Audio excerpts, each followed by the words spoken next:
but we can just quickly run through that card. So we've got LA Knight, Randy Orton, and AJ Styles. They're going to be encountering in some sort of promo, which could be interesting. So we've got those guys. We've also got Bianca taking on Bayley. We've got LWO taking on Angel and Umberto. And we've got Cameron Grimes taking on Grayson Waller. Grayson Waller put in a tweet out earlier, which I really thought was very entertaining. He was saying, like, it's horrific being in Nebraska. He didn't even know Nebraska was a real place. Thought that where you ended up when you went through the wardrobe. Thought that you ended up in Nebraska. Is not feeling the weather in Nebraska, which is where I believe we are today. It's very cold. He's from Australia. He's very sad. And it made for a very funny social media video. Just a little clip that he put out. So, yeah, he's taking on Cameron Grimes tonight on SmackDown. So, as far as I know, that's everything that got announced. I'm not aware of anything else that's by WWE outside of those bits. Just click over and see in anything in the last half an hour or so. No, by the looks of it, no. Like, that's everything that's been announced by WWE. No sign of Roman tonight, which, you know, to be honest, is usual. That's pretty standard to not have Roman around. So no sign of Roman tonight. No dramas. Doesn't really matter. I've got plenty to get at TV. And I believe it's only like 2 weeks on Sunday till we get to the Royal Rumble. And that obviously is occupying our thoughts at the moment. Kian, hello. Hope you're doing well. I've decided I'm going to reveal what I look like to the community on the Wrestling Escape Pod next week. Go for it, buds. That is what the Wrestling Escape Pod is there for. I've said before, we don't talk about the Wrestling Escape Pod enough, but the Wrestling Escape Pod is there for the community to basically share their thoughts, engage with the community, share their wrestling collections. Like, that is what I want to use. And what's great now is that Tommy is doing AEW and TNA. We're doing WWE. So when we kind of meet together on the Wrestling Escape Pod, there should be loads for us to talk about, get our team, lot to share your thoughts on. I think the Wrestling Escape Pods has been a real fun place where we've just kind of gone off the wall and just done whatever. But I'm totally down for dragging it back over to wrestling and dragging it back over to the community. The only reason that we tend to do the things we do on the Wrestling Escape Pod, which is half around, is because we just don't get any submissions from you guys. So it's there for you. If you want to share your thoughts, if you want a platform to talk to the community, then you can do that by sending your video submissions into wrestlingdays@gmail.com, and then you will be able to speak to the community, share your video, audio clip on the Wrestling Escape Pod. There's every day. So, Kian, do it. Share a few wrestling thoughts as well. I'm sure the community not only like to see what you look, but hear some.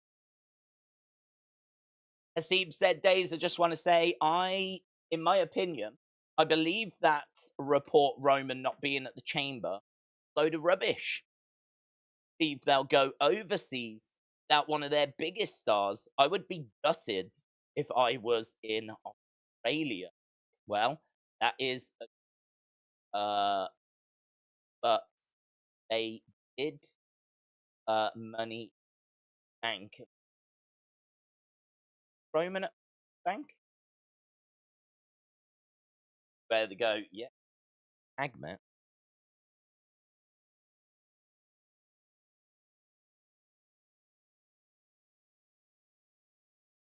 I mean, it's maybe not the same. Big Shot.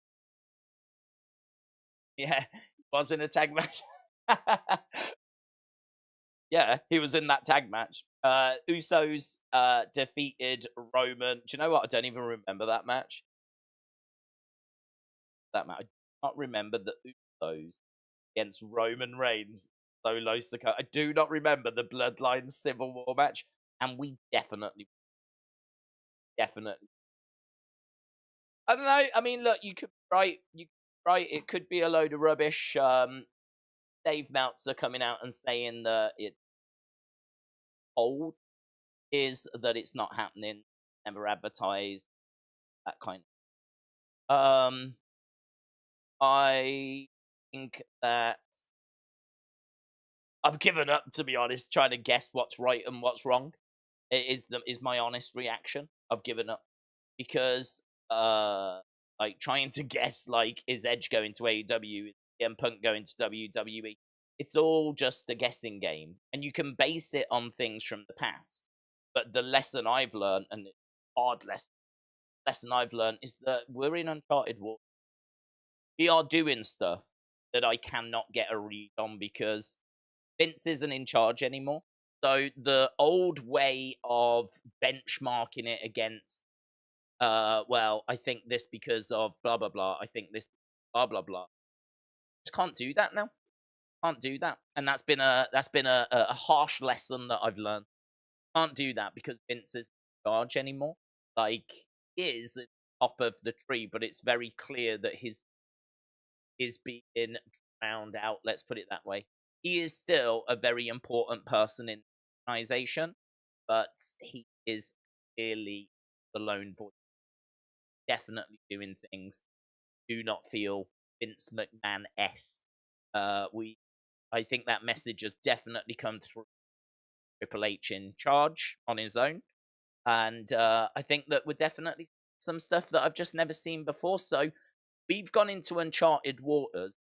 That is now making it very hard for me to go, oh no, come on, we're definitely doing this because, or no, we're definitely not doing this because. Honest, I don't know what TKO, I don't know what Endeavor are thinking, I don't know what Nick Khan is thinking. I think we all had a good read of Vince. I think we all had a good idea as to what he liked and how his mind. What TKO I think. Got a clue what Endeavor is. Got a clue what Roman doing. So I am a bit of a slave to these reports, as they come through. Just have to see. I mean, what I would say is that Dave Meltzer definitely does get stuff right and has got stuff right, and he has definitely got stuff wrong, and he has been wrong, right? This is going to be an interesting one, coming out and saying that he's been told it's not going to happen. If Roman ends up going there, this is definitely going to be a stick that Dave Meltzer with, because this report has gone everywhere today that Roman not expected to be there, advertise for there. So if Roman does now show up, then that's obviously going to be, I think, back on Dave Meltzer. I've got to say, it's a real thankless task when you think about it. Like Dave Meltzer, what is he gaining? I suppose he's trying to gain Observer newsletter subscribers. That's what he's trying to gain out of having all these, right? But a lot of backlash on Dave Meltzer. Like, there's a lot of people already going, no, don't believe it. Dave Meltzer talks rubbish. You're a clown if you believe Dave Meltzer. So a serious backlash against Dave Meltzer. I think, to be honest, a lot of this comes from AEW affiliation, appreciation. I think the fact that he has stood up for AEW, gone to war for AEW, and really stood his ground by that company, has really alienated a lot of people, and so invasive. But to be truthful, I don't subscribe to any of that. I don't care about any of that. I don't really care so much about the tribalism, right? I am more interested in thinking about what's happening, where we're going, what the latest was on the show. Dave Meltzer's definitely ignored. You can't be ignoring what Meltzer says because he does get some stuff right as well. No, right, I see, could be a load of rubbish, but equally it could be true. So I think the only thing we can do at this stage is go, listen, is what Meltzer's saying.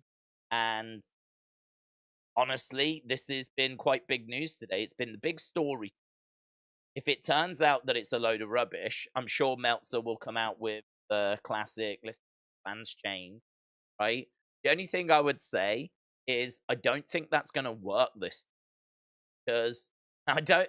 Yes, plans do change, but are you really telling me that as of right now they're not doing Rock versus Roman at Elimination Chamber, and by the time we get to Elimination Chamber, we are now going to do one of the biggest matches of all? That's a hell of a plan change, don't you think? Now, I don't know that plans change is going to work on this one. I kind of feel like they must know what they're doing with versus now. Like, they've already started the ball roll.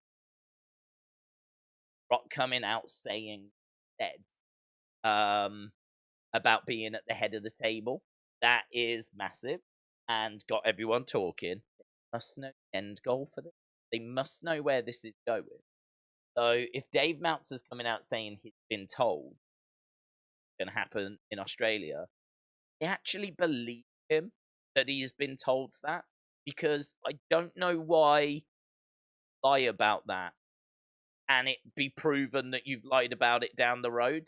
I'm leaning towards believing that he's been told it, but and is it going to be true? Has he been told bad information? Have they told him something false just to throw him off the scent? Right? I think he's been told it. Put yourself in Dave Meltzer's situation. Get all this rubbish about AEW, right? If you're fixated on that, right? If you're fixated on that, you're an idiot, right? Stop being an idiot. Stop being a child and start acting like an adult. Let's focus on this situation. Put yourself in Meltzer's shoes right now, right? Are you gonna make up this thing? You're gonna make this up just so that be proven wrong a few weeks later down the road? Like, don't think that you sacrifice your reputation, whatever reputation you've got left. Don't know that you sacrifice it for just some made up nonsense. I think he's been told this. The question I've got is, how good is the source? How many times? So he's been told this, but who's been told it by? How many times has that person? How many times has that person been correct? You know, it must be a case that he's been told things by someone in the past, and that's turned out to be false, or those plans have changed, right?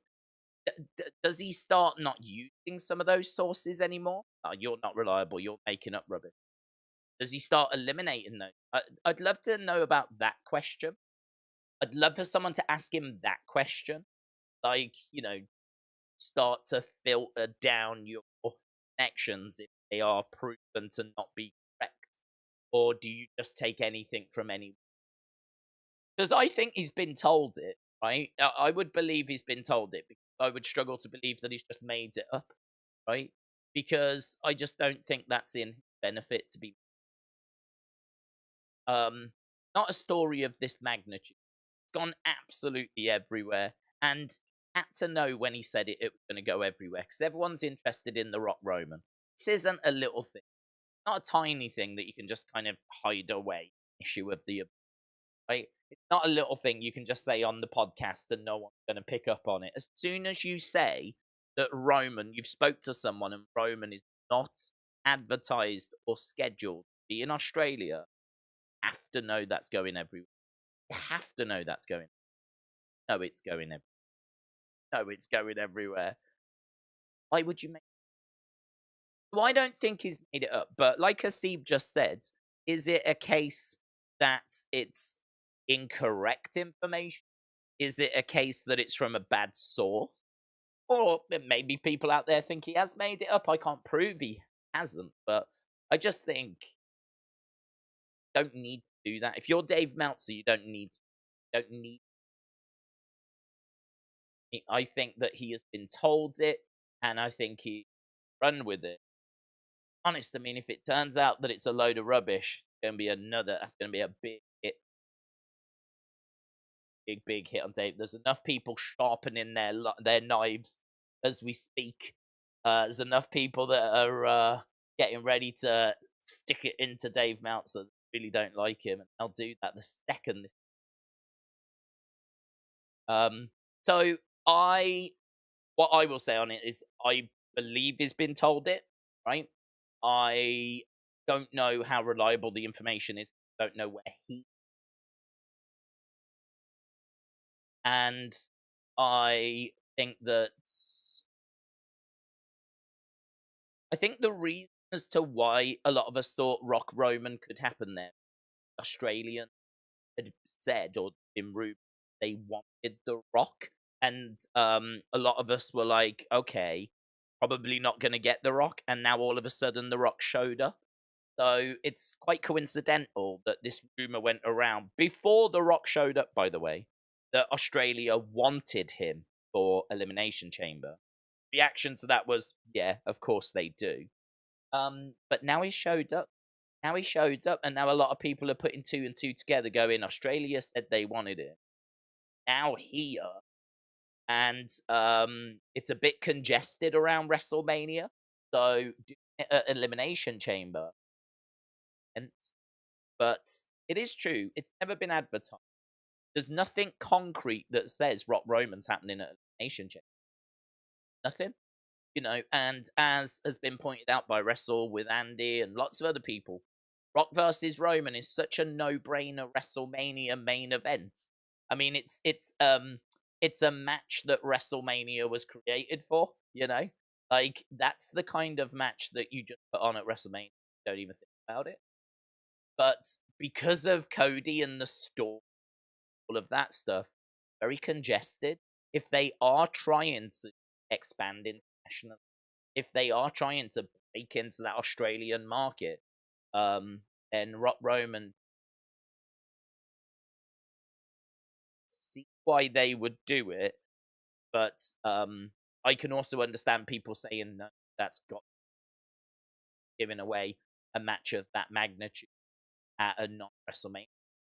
My reaction to that would be, you're right, but you're also thinking in a very Vince McMahon way, not thinking in an Endeavor TKO way.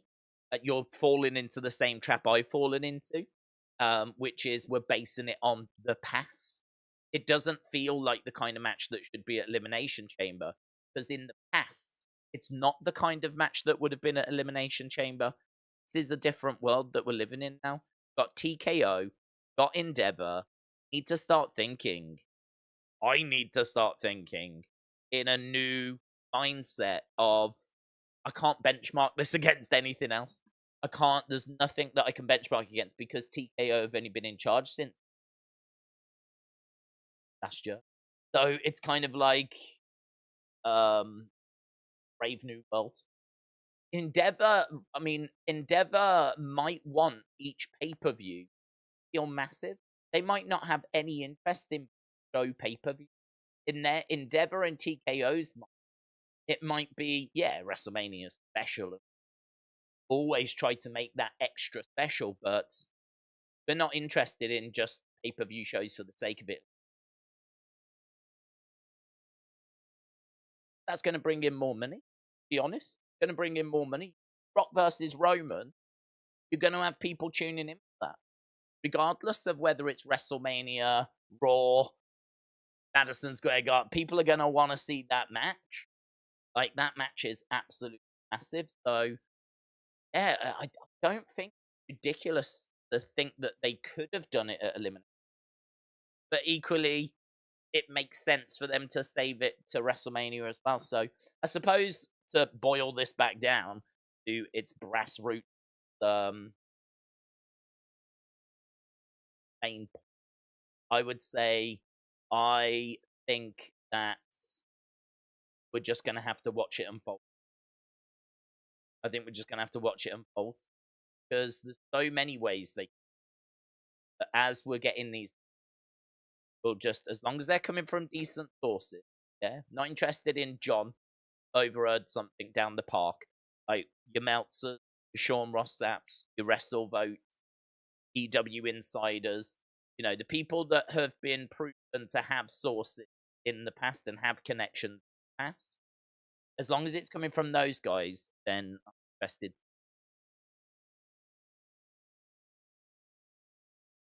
Sandy said it could be like having Connor on a fight night card, so they can save a higher ranked contender for paper. I don't know, to be honest, because they do have monthly pay-per-view UFC. So they have UFC 29, they have UFC 27. I suppose the point I'm making is, in our minds as fans, you've got Rumble, WrestleMania, SummerSlam, maybe Survivor Series, maybe Money in the Bank. But to be honest, I reckon it's them three that are the big three. I think Survivor Series has sort of fell off, and I don't know that Money in the Bank has quite got to the same level as. For example, Money in the Bank was in a 20,000 O2 arena, right? Which is fine, but that ain't a 60,000 70,000 WrestleMania, right? So I sort of feel like Rumble, SummerSlam, WrestleMania, fans' minds, that's the big three. And you can debate whether there's a fourth, okay? But guaranteed big three. Don't do that in UFC. Card is built individually. So you've got UFC 294, then UFC 295, then UFC 29, then UFC 297. So Connor could be on any of those shows. So I don't think it's quite right to say it's like Connor being on a fight night. The fight night's a weekly show. Fight night's like Raw, right? So I think it's the same as Connor being put onto any month, which is what they're doing with Rock Roman being Elimination Chamber. That's the February pay-per-view. So it's sort of. I wonder if we get into that UFC mentality of forget the big three. Every month could be anything. Every month be a big main event, because that's the same in UFC. Never quite know when we're getting John Jones against Stipe Miocic, when we're getting Conor McGregor. You know, there's maybe certain ones that they would have a little look at. You know, there's like international in like June, right? Which they tend to try and make that a little bit tasty. Obviously UFC 300 coming up, but that's very different. Get to a like that. So they're definitely looking bigger. By and large, you could have Connor on any of those numbered shows, and you could have John Jones on any of those monthly pay-per-views. I think that I do just wonder if the same was going to be true of, like, we can do Rock Roman in February. The Elimination Chamber doesn't make any difference. It's that is the February pay-per-view, just as Rumble is the January pay-per-view, just as WrestleMania is March pay-per-view. I do think they would make WrestleMania a bit big. I don't think they would mess around. I think that will always be the round, and so it should be. But I wonder if Endeavor and TKO's mindset is more like the UFC mindset, is every month, oh, whatever, whenever, however. Comes down to when the fighters are ready. Comes down to, like, okay, what window, when do you reckon your training camp will be good by? When can we get the match together? And they just slot them in as and where. You know, every month we have a title fight. Some months we can have 2 title fights. Big prospects, anything can happen. And the reason we're talking about this is company. So I don't know. I don't know how crazy it is to think Rock Roman at Elimination Chamber, when everything in our body would say, no, it doesn't make any sense. It's got to be WrestleMania. Yeah, that's Vince. This is TKO. This is Endeavor. And over in UFC, it's pretty much anything can happen. So if this same company's going to adopt that same mentality, then we could be in for an interesting ride, couldn't we? But the latest, as we said, into Meltzer is that that's innovation, and that get in Rock versus Roman. So I don't know the elimination change. So again, it opens it up. Does Roman lose the title in a fatal 4-way? I mean, I think I spoke about before. I think that's horrific. That's a terrible idea, and we hailed the why before. But do they do that so that we can do Rock Roman and then do Randy against Cody? I think Randy Cody is a terrible idea. I think that it's nowhere near as big as Cody winning the belt off Roman.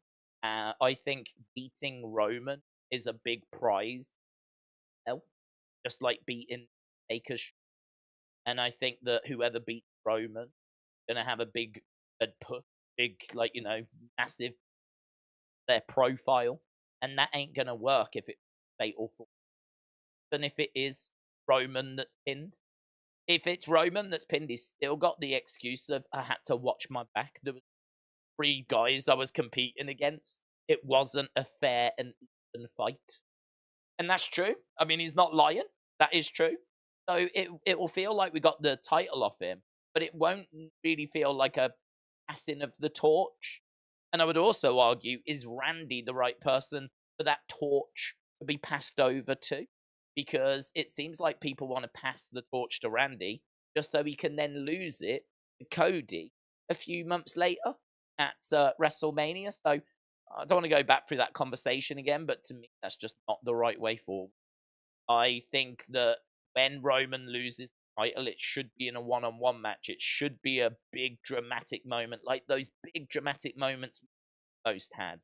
The Drew McIntyre match, the Sami Zayn match, the Cody Rhodes, all these dramatic one-on-one fights. And we thought, is this going to be it? And it never quite was. Like, at some point, it is going to be it. I don't want to be robbed of that. I don't want to be denied that because it ends in a fatal 4-way. Rubbish. Rubbish, rubbish, rubbish. So, I'm not a fan of this fatal 4-way idea. I'm not a fan of this Rumble match. I'm not bothered by it because the Rumble is so exciting. It's all about the Rumble, right? But if this is how Roman's title reign is going to end, I ain't going to be applauded, right? For me, I think it'll be a real flat way for his title reign to come to an end. And I know people will be like, yeah, but it can lead to Rock Roman. That match anyway. You can do Rock Roman then. Like, we could have done Rock Roman at Elimination Chamber, and we could have done Roman Cody at WrestleMania. Or we could have done Rock Roman Night 1. Could have done Roman Cody Night 2. Or maybe the one people would prefer more be do Rock Roman at WrestleMania, and then do Roman Cody at SummerSlam. So, and maybe that is what we're doing. Maybe that is the plan, that we do Rock Roman at WrestleMania 40. Roman comes through that, and then we do story being finished at SummerSlam. And I don't think SummerSlam is a bad place for Cody to end the story. I think that would be perfectly acceptable. I actually don't know where the location. I would hope that it would be in the US. Really a fan of the American finishing the story that involved his dad, the American. Not really a fan of that being abroad. I'm sat here in England and I'm saying, America, you need this. This needs to go down in the good old USA. Not interested in coming down over, like, I'm not interested in Cody finishing his story in London or Australia. Like, I think he's got to finish that story in the USA. The American nightmare, the American dream. Just wouldn't feel right for it to be not in America. Has the location of SummerSlam been revealed?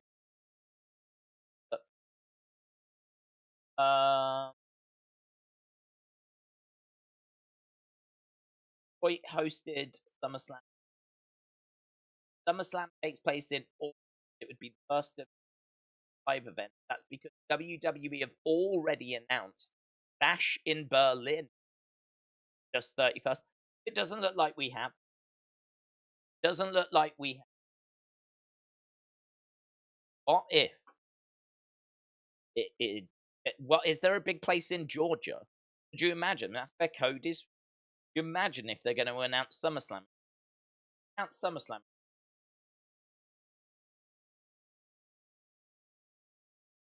Stadium. Sanford Stadium, Georgia can hold 90,000 people. Imagine that. Imagine if they get that. SummerSlam at Sanford Stadium in Georgia. Can't tell me that ain't going to be a worthy venue to finish the story. Your mouth. That would be more than worthy.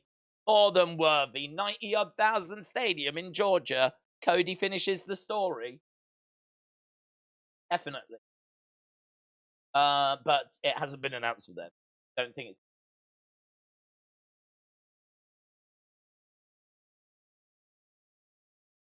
But...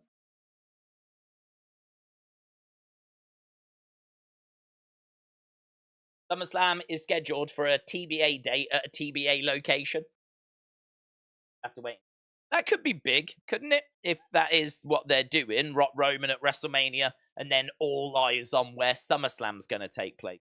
All eyes on, because if SummerSlam for some reason comes from, I don't know, Singapore, then I don't know that I feel as confident that Cody's going to finish the story. If it comes from Georgia, I'm going to put my mortgage on it. Right? That the story's getting finished. I know WWE love to have people get beat in their home state, but that would be pretty moody. That would be pretty moody if that's the play they made.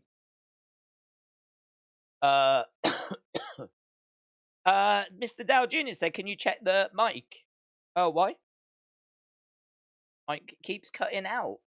Oh, it keeps showing that it's coming through. Oh, we have been having a few mic issues, haven't we? Let me change over to a different setting then. Is that any better? Don't know. The thing is showing. It was showing that it was coming through. I checked it beforehand as well. I did a little recording, and it was showing that it was fine. So, don't know. We'll have to see. Maybe there's some gremlins in the system. Kirby said, "I don't understand why no one is considering the fact that Rock Roman could happen at SummerSlam." Well, that's true. It could, but I suppose the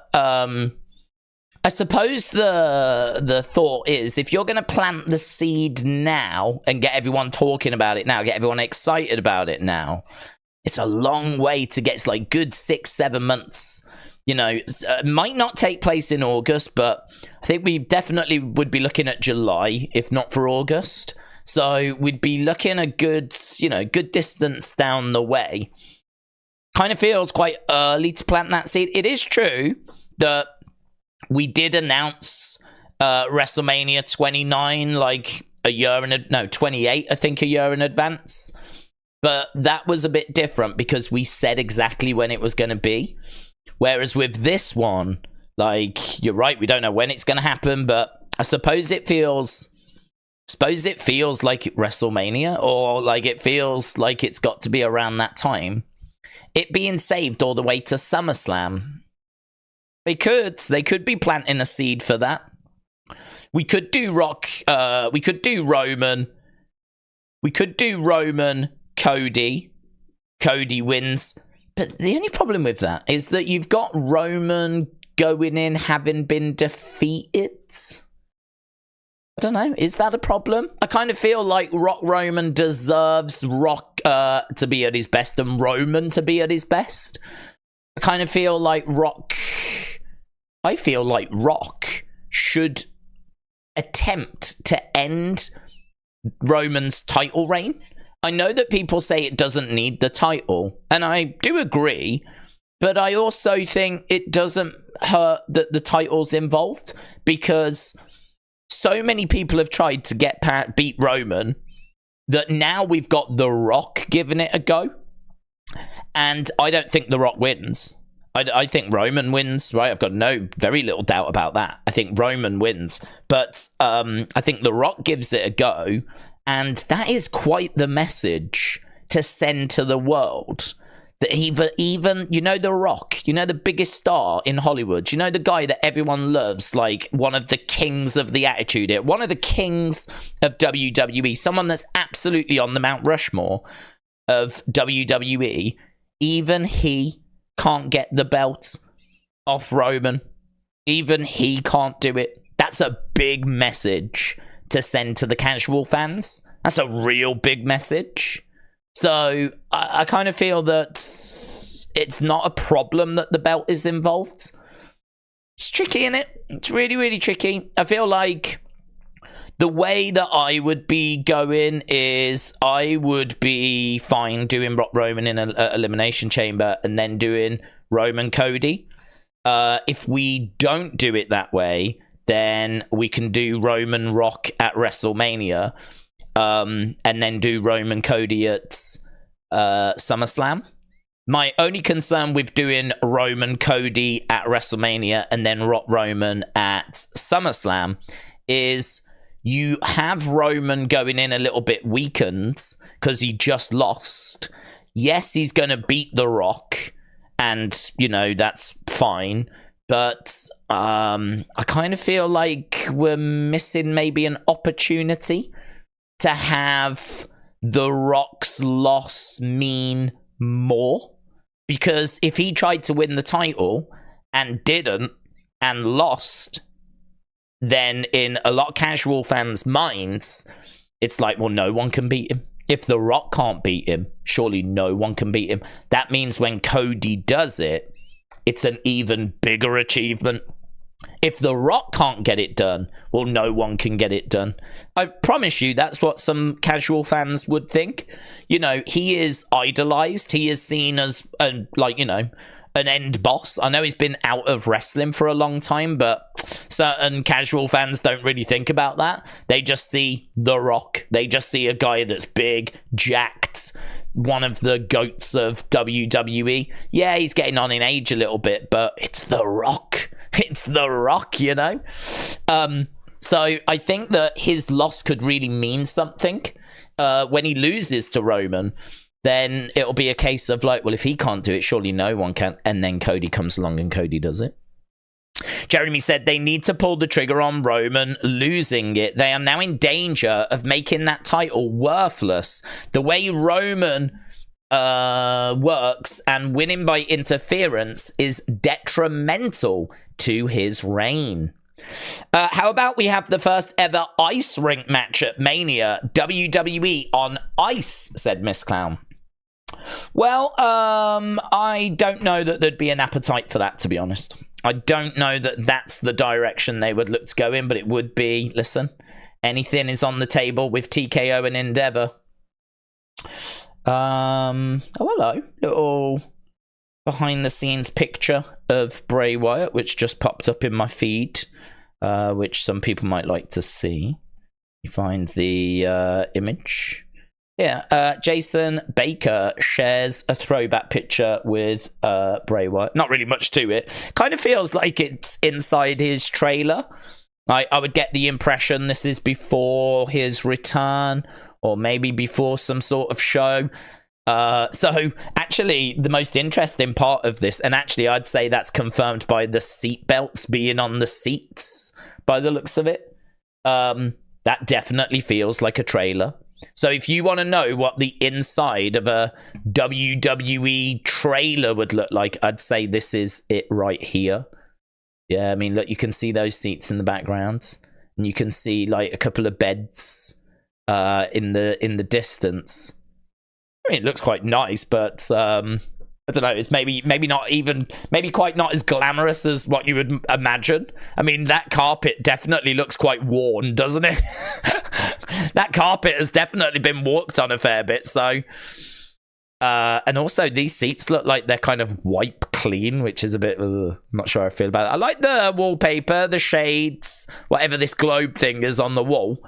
But, yeah, maybe not quite as glamorous as you might think it would be. But that definitely feels like it's him before some sort of show, doesn't it? Stephen, shout out to you. Me and Kerry are going through some personal issues, but wow, The Rock is back, said Stephen. Hopefully Roman is now gonna be put to the sword. We've just been talking about that, but yeah, I mean, there's lots of different thoughts on it, lots of different ways that people are thinking that this is going to go. But I am... I'm just riding it, to be honest. We're just going to see where we end up. We're just going to ride it. We're just going to listen to some of the reports. We're gonna not try and I'm not gonna try and read as to where they're going. I'm gonna say what I would do and get your thoughts on what you would do, but I ain't gonna try and predict what they're going to do. So yeah, we'll have to wait and see. Logan said, what if The Rock beats Roman and then passes the title to Cody? That would be horrific. That would be horrific because Cody needs to earn that title. He would be seen as someone that hadn't won the belt. He'd be seen as someone that just got handed the belt, which is a horrible look. Horrible look. In the fans' eyes, he would be undeserving. To be the man, you got to beat the man. It's as simple as that. If you're going to be the champion, you've got to beat the champion. And we've said before as well, a lot of people have tried to beat Roman and the Bloodline get involved. That's part of the puzzle. If WWE had a problem with it, they would ban the Bloodline from ringsides. They could very easily do that. Vince McMahon could very easily do that. Vince could make his way down to the ring, tell the Bloodline they're banned, and that's it. Job done. Off he goes. Right? If WWE really wanted the Bloodline to not be getting involved, they could find a way of it not being involved. But the truth is, WWE love having Roman as champion. He's brilliant for ratings. He's been brilliant for their business. And so, you know, they'll accept the outside interference. That's part of it. Well, the baby faces have got to find a way past that. They've got to find a way of overcoming that. Someone has got to work this Rubik's Cube out. And someone will. And I believe it'll be Cody. I don't know at what show. I think it'll be this year. And yeah, we'll have to see. Do you think Vince will be at Mania 40 or on screen again, said Wrestle Andy? I don't know. I would worry the reaction he would get, to be honest. I think in most people's minds, the allegations against him, even though not proven, or like, you know, him not being convicted, I think the number of those allegations, the amount of money involved to settle those allegations out of court, I understand that he's not been proven guilty, but it doesn't sit very well. Doesn't look good. And so I don't know what reaction he gets. I don't know what reaction he gets. Even though this is his creation, and without him, I have no idea where wrestling would be, where WWE would be, where we would be. I have no idea whatsoever.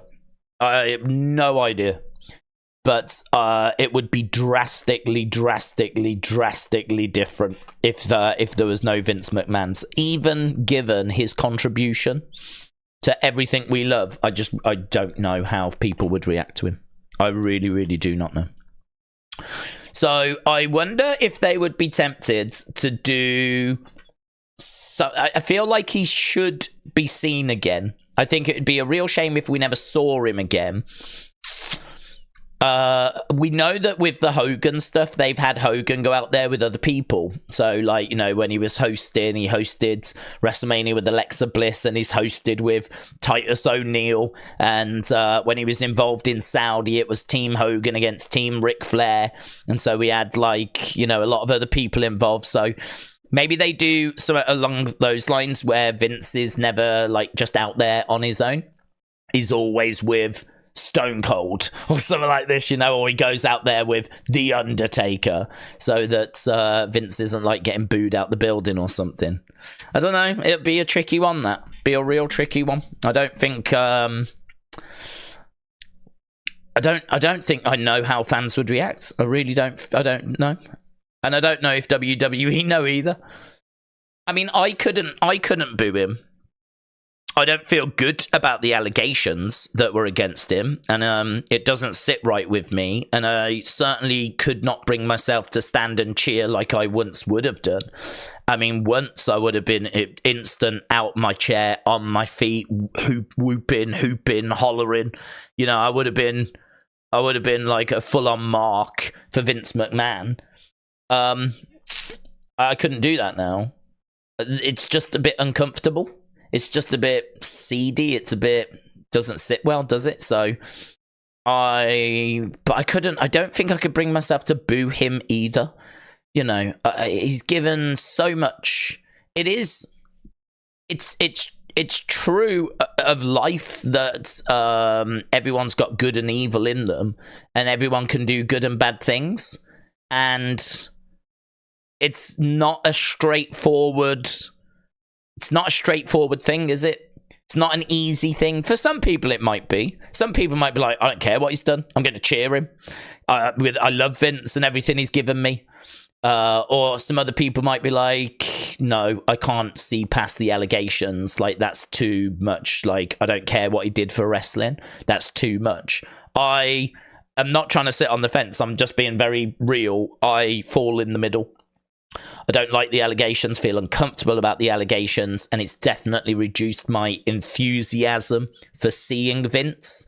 But equally, he's given me so much, and he's done so much for wrestling, and he's given me some of my favourite memories, favourite moments of my life have been as a result of that man, that I can't bring myself to boo him either, right? And certainly for things that have never been proven as well. He's never been charged for those things. They are still allegations, but they don't sit well. So it would be a gentle applause from me. It would be a gentle applause. And I would expect there to be a mixture of reactions. I think you would have people that would be like, I don't care, I love this man, and like cheering. And then I think you'd have other people that would be actively booing. I think you'd have some people that would think it would be probably the best thing to stay quiet. Some people that might just give a gentle applause. I think you'd get a mixture.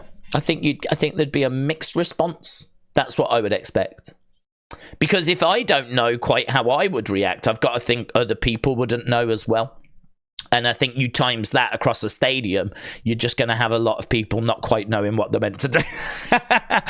You'd have mass confusion, which could be a lot of fun to observe, to be honest.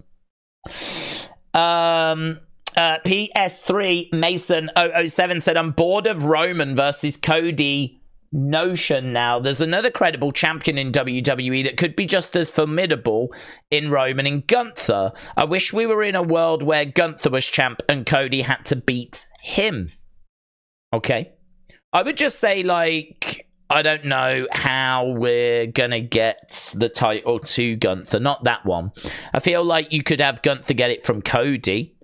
But I'm probably looking at Seth's belt, to be honest. I wouldn't be surprised if Gunther got it off CM Punk. You know, CM Punk's gonna need some real credible heel to get that title off CM Punk. It's gonna need someone that's really got something about them to get that title away. I mean, whoever gets it off CM Punk is gonna be a made man. Certainly if they do it clean. And I could see Punk getting that title, and then we're going to need to get it off of him. And I think Gunther could do that. So I think Gunther will be fine. You're not wrong. Gunther definitely has got a bright future ahead of him. Will said, without Vince, there's no WWE. That is true.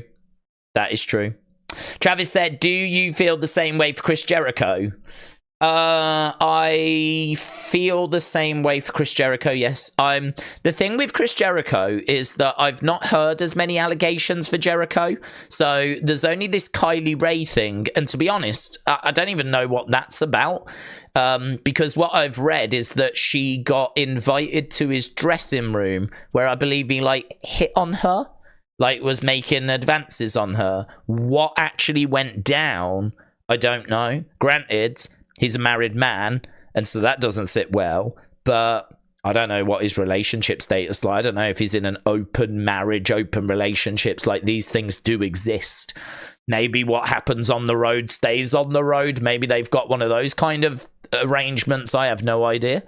So I'm not making excuses for Jericho, but I've not seen, unless anyone's seen a more detailed report, Kaylee Ray has not come out and said really anything other than left a heart emoji on a comment, right? And all I've seen was that he appeared to, like, hit on her, to be honest. Like, I don't know that there was like sexual assaults and stuff like this. Maybe there was. I was not there. But I find that one a little bit more tricky as to what's actually happened. You know, with the Vince allegations, we've got quite a bit of detail on those. There's been quite a bit that's been said about those. You know, there are even allegations of like rape and things like that. So again, they're allegations of him, like, you know, forcing himself on women, and that's not what was reported for Jericho and Kaylee Ray. I didn't hear that he forced himself onto her. So yeah, I don't know. She got like, that one's a bit trickier. I think my feelings of Jericho have kind of diminished a bit because I used to really like him in WWE, and I think that he's just done some really stupid stuff in AEW. I think like this has not been a good part of his career. I suppose in a way it's a bit like when your favorite boxer just starts taking L's and losing a lot. Like, you know, you maybe start to see them a bit differently. I sort of feel like, forget the losses. I'm not even talking about wins and losses. I'm just talking about bad segments, bad storylines, bad creative. He's been involved in that for me for quite a while in AEW. And it's just like, I don't look at him the same. He's not this guy that like can't put a foot wrong anymore. Now he's a guy that struggles to put a foot right. So not only have you got that, but now you've got all this talk about, oh man, you wouldn't believe the stuff that's going on with Jericho. I mean, there was a story, wasn't there, that broke the other day that he got knocked out by MVP on one of his cruises. And so that is like bizarre. Like there's all this stuff that's starting to come out, but I have yet to see anything that is as severe as the Vince allegations. So yeah, I would say that my enthusiasm for Jericho has diminished and has died down. I would give him an applause if he was to come out, but I don't think I feel as uncomfortable at the moment about him as I do with Vince. Vince feels more uncomfortable to me. I'd say Ric Flair feels a bit uncomfortable as well. Vince feels uncomfortable. Jericho, I've only heard the Kaylee Ray thing, and even that, I'm still unsure as to what it actually was, what actually transpired. We haven't really heard much in the way of detail on that. It's just like she got invited to his room and, you know, she felt uncomfortable and then ended up leaving. But we don't quite know the ins and outs of it. Like, it's all a bit grey, isn't it? So, yeah, I'd say there's stuff that needs to be answered there, and at the moment we don't know quite how far that's gone. And there's a lot of people sort of hinting that there's more. There's a lot of people that are sort of hinting like there's more to come out. And it's like, well, I wish they'd say. I wish someone would tell, like, you know, these stories, because it's kind of death by a thousand cuts at the moment. It would just be better for all of us if it was all just out there, the allegations, and then we would just be able to work our way through them, you know, rather than this, you wouldn't believe what I've heard type stuff, you know, because it's hard to know kind of how much dirt there is. It could be a load of nonsense, or it could be that there's an absolute mountain of, like, you know, really dodgy stuff that he has been a part of. So yeah, I'd say that feels uncomfortable, but it's because we don't know how many allegations are out there. We don't know exactly what he's even accused of. It's all a bit like, I don't even really know what's going on, to be honest, with all of that. So Jericho, I would say at the moment, to a lesser extent. Kian said, which premium live event would you like Triple H to bring back King of the Ring? Do you know what? I wrote a list down. Actually, I'm going to completely ruin it now, but I'm going to ruin it for you guys. I did a list of, because I was going to do a video, which I didn't get round to doing. I'm just doing so many bits and bobs behind the scenes. But I wrote a list of 10 things Triple H needs to change in 2024. And I've got 5 of them, and I was trying to get to 10. And you know what? I'll just tell you the 5 right now. Because I'll probably add another 5 and then put it out as a video. So I am ruining a future video, but I think it could make for a good conversation now. So I think he needs to change Butch back to Pete Dunne. I watched a video the other day of Pete Dunne against Will Ospreay, and his entrance music, him being called the Bruiserweight, him being referred to as Pete Dunne, him coming out with the hand gesture. He had the UK title in his mouth as well. It's an amazing video, actually.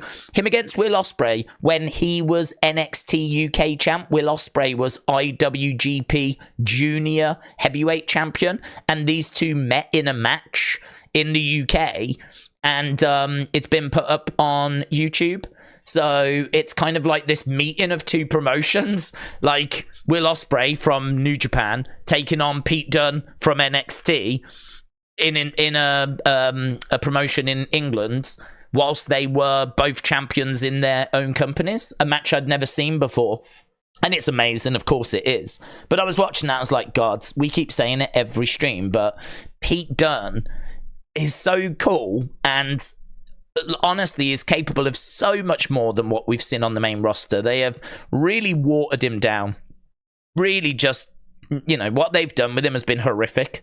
Him being like a scrappy do type character has just been awful. It's been really awful. And I don't know why Triple H has not changed it yet. I don't know why Triple H hasn't got round to reverting him back to what made Pete Dunne cool and change his name. So it might not seem like the biggest thing in the world, but it's something that I think... It's a bit like when Chad was Shorty G. That was never going to work, and we were like, change the name, change the name, change the name, change the name, and they finally changed the name, right? And I feel the same with this. It's like, Butch is never going to work as his name, right? So change the name, and we've said this from the start, and it feels like it's been years, right? So it might not seem like the biggest one, but I really think that they're doing him such a disservice by not changing that name. I think bring in a women's mid-card title. We've spoke about why they've not done it before. I think the women's tag titles are the mid-card titles. But there is so many people that want to see a women's mid-card title. I just don't think you can ignore that any longer. I think that a women's intercontinental would be very, very well received. Very well received. I don't know if you would do a women's intercontinental and a women's United States and have two to copy the guys. You absolutely could, but I think at the bare minimum, bring in one women's mid-card title. A show like Raw could really support it. It's a 3-hour show. Like, that could definitely support a women's mid-card title on Raw, the 3-hour show. Maybe not SmackDown, but I don't see why you can't have a mid-card title over on Raw. And then, you know, the tag belts can just go wherever the tag belts need to go. They've got the freedom to do that. So I think so many people would like to see that. And to be honest, on Raw, that's where the Intercontinental belt is. And I'd rather see a women's Intercontinental than a women's United States. So, because I'm not a fan of the United States title. I think in this world where we're very global, I think a United States championship is just too small. I think that at least the Intercontinental represents North and South America, whereas the United States just represents really the United States. I sort of feel like we need something bigger, something still mid-card, but something that represents more than just the United States. So... it's weird, isn't it? Because, like, down in NXT, you've got the North American Championship. So that is Mexico, the USA, and Canada. So in our developmental brand, we've got a belt that represents a larger landmass than the mid-card title on SmackDown. Like, it doesn't, even at a bare minimum, switch them and have the US title be the mid-card belt for NXT and have the North American title be the mid-card belt for SmackDown, because landmass wise that is a bigger landmass. It represents more countries. So I don't know, like, these little details probably bore people, but for me, I'd rather see a women's Intercontinental than a women's United States. And probably try and find a way of phasing that United States title out. I think the United States title worked back in the regional days, the territory days. I think, like, but this, you know, with the internet now, and the fact we're going to Berlin, we're going to Paris, we're going to Australia, we've done shows in England, I think that we need something bigger than that. So, yeah, not a big fan of the US title, to be honest. So we need to end Roman's title reign. I think it's definitely time to call that quits. I think last year we were running on fumes. I think the start of the year was brilliant with Sammy, and then you could say the summer was about Jay leaving, and then really the end of the year was flat. I mean, what did we do with Roman at the end of the year? I remember we did a match with LA Knight, which no one thought LA Knight was going to win. And then Roman wasn't at Survivor Series, and it was all just a bit flat. I feel like we're just running on fumes. So I definitely would end Roman's title reign this year.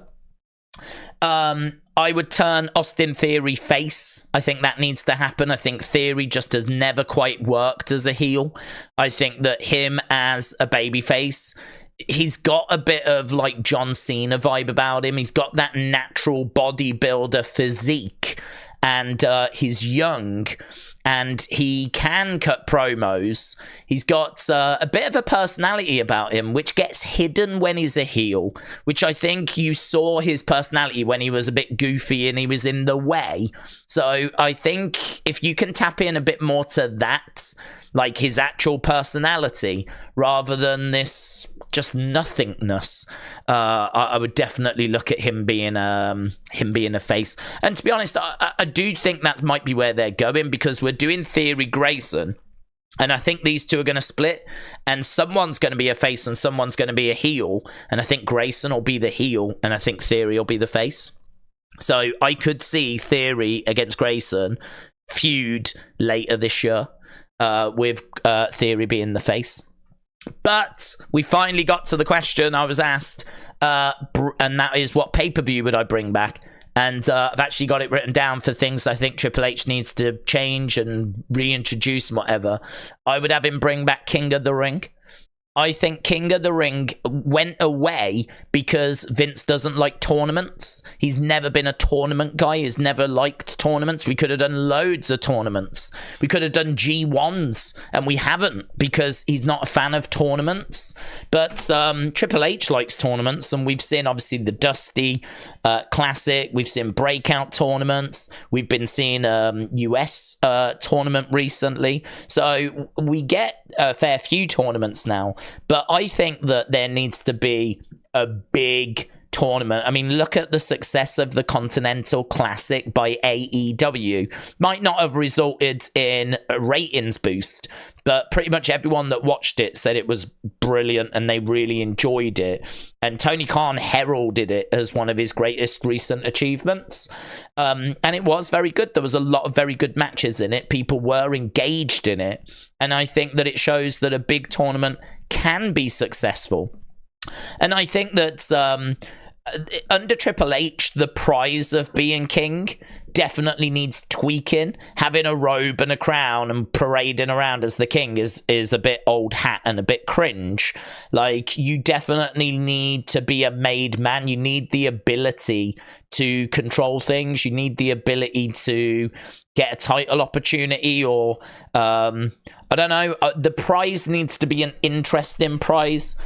Perhaps the king can decide over the next 12 months who gets a tag title opportunity, who gets an intercontinental title opportunity, who gets a women's title opportunity, who gets a women's world title opportunity, who gets a world title opportunity. Like, maybe all the belts, the king can decide who gets a shot at those. And actually, maybe you could do the guy belts for the king and the girl belts for the queen, so they get to choose. But maybe the stipulation is they can't choose themselves.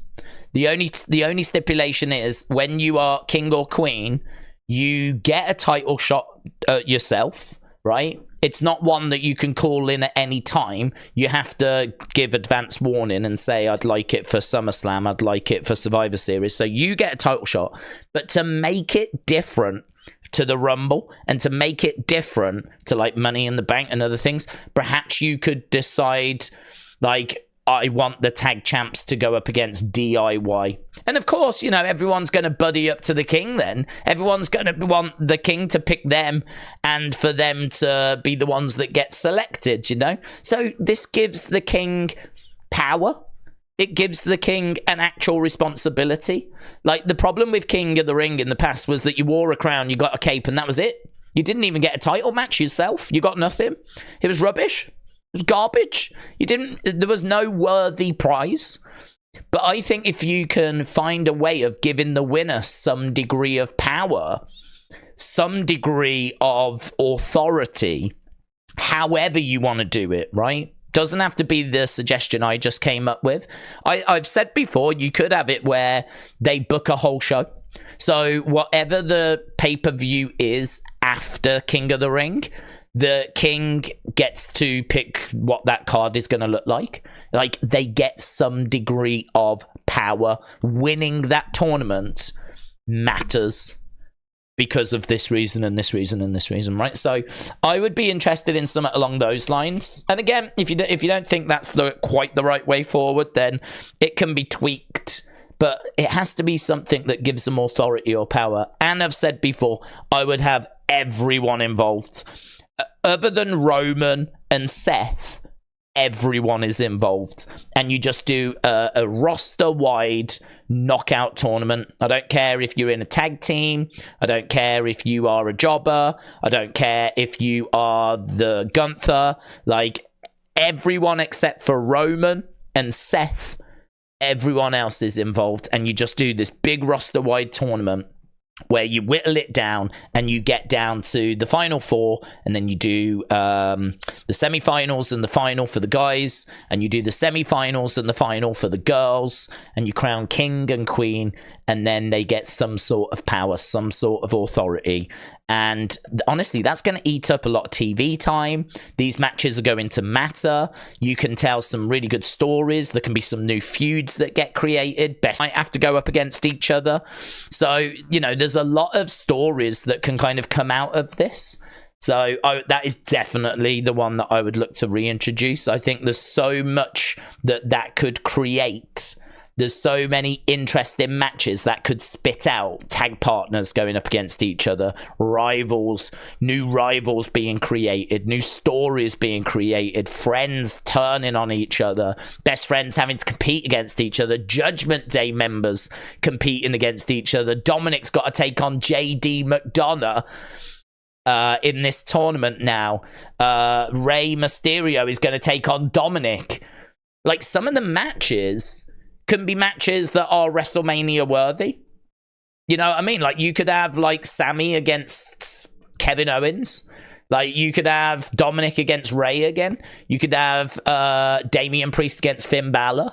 You can do, like, Akira Tozawa against Otis. You could do Chad Gable against Gunther. Again, the rematch. Like, I think a lot of people look at these tournaments and just go, oh, it's a bit dull. Like, not really sure about that. But no, we're talking about a way of giving us amazing matches, but just away from pay-per-views. Like, these can be matches that we're really excited about seeing if booked correctly. So, yeah, I'm really big believer in that. Big believer in, like, King and Queen of the Ring. I've always liked it. I just never think it's been treated right. I just never think it's been booked right. I just always think it could have been done better. PS3 Mason said, could you pick your last four for the men's and the women's? I think Punk, Drew, Sammy, Shinsuke for the men. Punk wins. Bailey, Bianca, Nia, Liv, with Bailey winning. Well, I'm not going to do the final four because I don't think it really matters, to be honest. Because, you know, you might get a random tag person in there or something. I don't know that the final four necessarily means anything. But winners, CM Punk and Bailey, I would agree. I think CM Punk winning and going on to face Seth feels like the right way forwards. I I really am engaged in the Jinder match now. I think Jinder winning is something which would shock a lot of people, something a lot of people might not be too keen on, but I think we can do Seth CM Punk without the title, and I think Jinder getting some respect back, I think would be a worthwhile venture. I think that a lot of people did question why you got this opportunity. I think that the point that Tony was making was fine about why is he getting a shot and he's not won a match. You know, that's the kind of thing we would talk about. It's the kind of thing that other podcasters would talk about. It's just not a conversation that Tony needs to have or should have, because it's got nothing to do with him. He's not in that position. He's not a podcaster. He's not a critic, if you will. He's not someone that's coming on and having chats about wrestling with you guys. Like, oh, what did you think about this? Like, I like this match. What did you think about that? Like, he's an owner of a promotion that's meant to be focused on his promotion, right? Him coming out and like questioning why Jinder's getting a title match just makes we've covered it, we've spoke about it, right? No one seemed to respond well to his comments, but I think it shows that you know, Jinder is someone that has got a very interesting relationship with the fans, because he's been around a long time, but they haven't really used him much recently. He has took a lot of L's, and he is seen as a bit of a jobber again. But that's only because of how he's been booked. He is a good promo, and he can have matches. I mean, he's never been seen as someone that has bad matches. Equally, he's not seen as someone that has great matches. He just has matches that are fine, acceptable. That's okay. It's all right. So I suppose, like, you could say his wrestling has never been dramatic or is engaging enough to really warrant him being champion. And the only reason he was champion was because of us trying to break into that Indian market. But I would love for us to find a way of getting him some respect back. And I suppose in a way you could make the argument he doesn't need the title for that. And I think Triple H is of the same feeling as well. This is partially why he's getting this opportunity. And I'm really pleased for him that he's getting this opportunity. So I don't expect him to win. I do expect Seth to win. I think that CM Punk wins the Rumble, and then we get CM Punk against Seth. And then I think we get hopefully Jinder looking really good in defeat. Really good, and I'll be really interested to see what's next for him. He is technically the manager of Indashia, but honestly, I can't wait to see what reaction Jinder gets when he comes out on Monday. Tony Khan legitimately has just made him like a babyface. He has just made him someone that I think a fair few of us are actually rooting for. Like, I am rooting for Jinder. If Jinder beats Seth, I'll be over the moon. I'll be over the moon. I honestly, I think that Jinder is someone that deserves more respect than he gets. And I've said that for a long time. That's not just me saying it like out the blue. I've said that for a long time. And even when he stepped up to Seth on Monday, you can go back and watch the stream. I said I was really pleased for him. I said that he deserves more respect than he gets. And that was before the Tony Khan tweets. That was before the Tony Khan tweets. He is someone that I think is a good promo, is better than being seen as being a jobber. And I think you can change the perception of Jinder. You've just got to book him in engaging stories, have him cut those good promos that he can cut, and hopefully, you know, get him working on a regular basis where we can actually see him putting on some good matches against some good opponents. But we'll have to wait and see. So, yeah, I don't expect Jinder to win, but I'd love it if he did. But I think Seth wins and we get CM Punk Seth. CM Punk wins the Rumble. And yeah, Bayley winning so that she then goes up against Io. I feel that Bayley's been on her way out of Damage Control for a while. She actually put a tweet out calling herself the leader of Damage Control. And Michin actually went onto Twitter to say that she thought that Dakota was the leader. And so There was an interesting little tweet I thought there, because it kind of teases Bayley's under the impression she's the leader, but maybe she isn't. So I don't know. I really expect her to leave Damage Control at some point, probably sooner rather than later.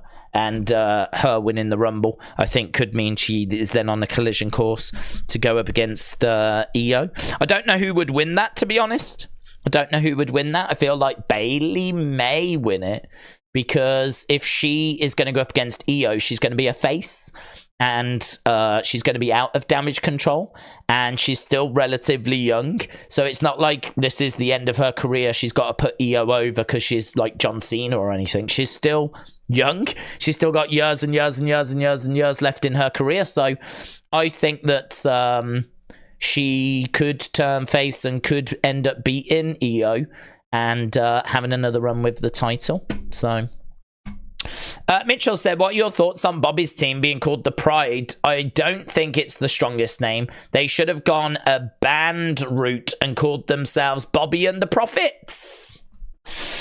So I am doing videos on the channel which are videos to do with news, but I'm also trying to put in a few thoughts in them, because I think that sometimes I'm not able to get to the news the second it drops because of like my weird sleeping pattern, but also the fact that you know, there's just a lot that's going on at the moment. I've got a lot of like videos that I'm trying to do, a lot of little tweaks and changes. You know, we're doing little things to the member streams. We're doing things with LOL videos, which got took down the other day. So I'm having to look into that. So there's just, you know, there's stuff that's going on at the moment. There's things that are happening. You know, I want to try and change the web so it's more community focused. I want to get more fun Twitter things that I follow on Twitter, because I don't think I follow enough fun accounts, and I think that'll make the unseen videos even better. So, you know, I'm trying to change stuff. I'm trying to improve stuff. I'm trying to find ways forward. So it does mean that my attention is not, I'm sat on Twitter all the time just pressing refresh when the second news drops. So I'm trying to put in my thoughts into those videos so that if you do watch them, it's not just so much about here's the news, although you will get that, but it's also about this is what I think of it as well, you know? Not that my opinion matters, but I think that it's interesting to just get a different perspective, right? And that's what these streams are. Like, my opinion don't mean diddly, but it's just interesting to get a different perspective, and I think people enjoy that. Because I think then it either solidifies what you're thinking, maybe gives you a different perspective on something that you're not thinking, or definitely cements that what you're thinking is correct and you don't like what I'm proposing, right? And you go, no, that definitely wouldn't work because of this, right? So, but you can't do that unless you hear other perspectives. So I'm trying to put them into there. So the reason that I'm saying all this is that I did give my thoughts in that video. So when I put the video up about Bobby, I didn't just say this is what's being reported. I said this is what's being reported and here's my thoughts on it. So I can only really repeat what I said in that video, which is it feels a bit Lion King to me. It feels a bit Disney. Like the Pride feels like, I think it's funny, I've had people saying it feels a bit LGBTQ plus to them, right? Which didn't even cross my mind. You know, like pride marches and everything. That didn't even cross my mind. To me, I thought straight away, lions, a pride of lions. And the Pride made me think of like a Lion King spin-off movie or a Lion King TV show. In my mind, I could see young animated lions based on the Lion King, the show being called The Pride, being produced by Disney, and that was my first impression. So as first impressions go, I don't think that's the strongest image. I don't think that's the coolest image. So I would say that I think it will grow on me. I think it's one that as I see the name more and as they make that name more their own and as that name is associated to more cool moments, I think that it will grow on me. I don't think it's a name that is like Butch that will never grow on me. Butch will never grow on me, right? Butch is not a name that is ever going to get anywhere. I don't feel that way about the Pride. I feel like the Pride is one that could grow on me, could get somewhere, but at the moment just feels a bit Disney, feels a bit weak, feels a bit childish, a bit, I don't know, it's just not quite, my first impression was not a good one. It wasn't a terrible one, but it wasn't a good one either. So, I don't know what I would call them. I mean, I thought the Almighty was a name they might have gone with. Like calling the group the Almighty. I know that that's Bobby's nickname, but it could easily have been the name for the group. The group are the Almighty. And I thought that was where they might have gone. So when I saw an article saying the name's just been revealed, that was actually the name I was thinking they might have gone with. I know other people were hoping for like Hurt Profits, Street Business. Street Business kind of makes me think of prostitutes, so I'm not sure that would be the right way forward. Hurt Profits is okay, but it doesn't really blow my mind. Hurt Profits, it's not one that I'm like, yeah, that's the one, that's killer. It doesn't really like. It's okay, but it's not like, oh, that's the one, you know? So I wasn't expecting the Pride. That's come out of nowhere. It's come out of nowhere. I think it'll grow on me. But, yeah, not one that I was, like, crazy about, to be honest. Matt said, I've got a question. Can you hear me out? Yes. If the pinnacle of being in WWE is headlining WrestleMania... if you win Money in the Bank, why wouldn't you just declare that you would cash in there? So I think that is a pinnacle, but I don't know that it's the pinnacle. I mean, I would say being the WWE champion is probably the pinnacle. I mean, main event in WrestleMania is definitely up there as well. I'd say that is an achievement that needs to be ticked off. Have you ever main evented WrestleMania? So you're not wrong. You're not wrong. It is a pinnacle, but I can't call it the pinnacle because you could main event WrestleMania and never be a champion, like WWE champion. And I don't know that you can say you reached the pinnacle. That would have been the pinnacle of your career. But I don't know that you can say you reached the pinnacle of WWE. I think the pinnacle of WWE is to win the WWE Championship, wherever that may take place, wherever that may happen. So the reason why you wouldn't win Money in the Bank and just say, I want to be in the main event of WrestleMania is because if you did that, there's a chance that you might find yourself, well, first of all, you're giving up the advantage of surprise, right? So you are going to be entering into a match that your opponent is going to be getting prepared for. And also, I don't know what would happen if the Rumble winner also wanted in that match, because the Rumble winner has got the right to choose either champion. So I don't think that Money in the Bank match, I don't know that contract would stop it from being a triple threat. I don't know that contract would stop it. I think that if you declare, I'm going to cash in my Money in the Bank opportunity in advance, and I want to be in the main event of WrestleMania, I don't know that you have got control of that match guaranteed to be a one-on-one. I'm not saying I don't know. I'm saying I don't know the answer to that because I don't think we've never tested it. So I don't know the answer to it. But I would think there's a chance that the Rumble winner, because of it being their prize as well, they get to choose what champion they face. I can't see why the Rumble winner wouldn't be allowed in that match. So you are cashing in. You are sacrificing your element of surprise. You are also potentially opening yourself up to being in a triple threat rather than being in a one-on-one match. So those are the reasons as to why. If your only thing that you care about is main event in WrestleMania, then you could do it. But if you want to be champion, then there are going to be more productive ways of going about it. And I would say that, coming down mid-match as someone is down, trying to cash in, I mean, that's why we see it so often.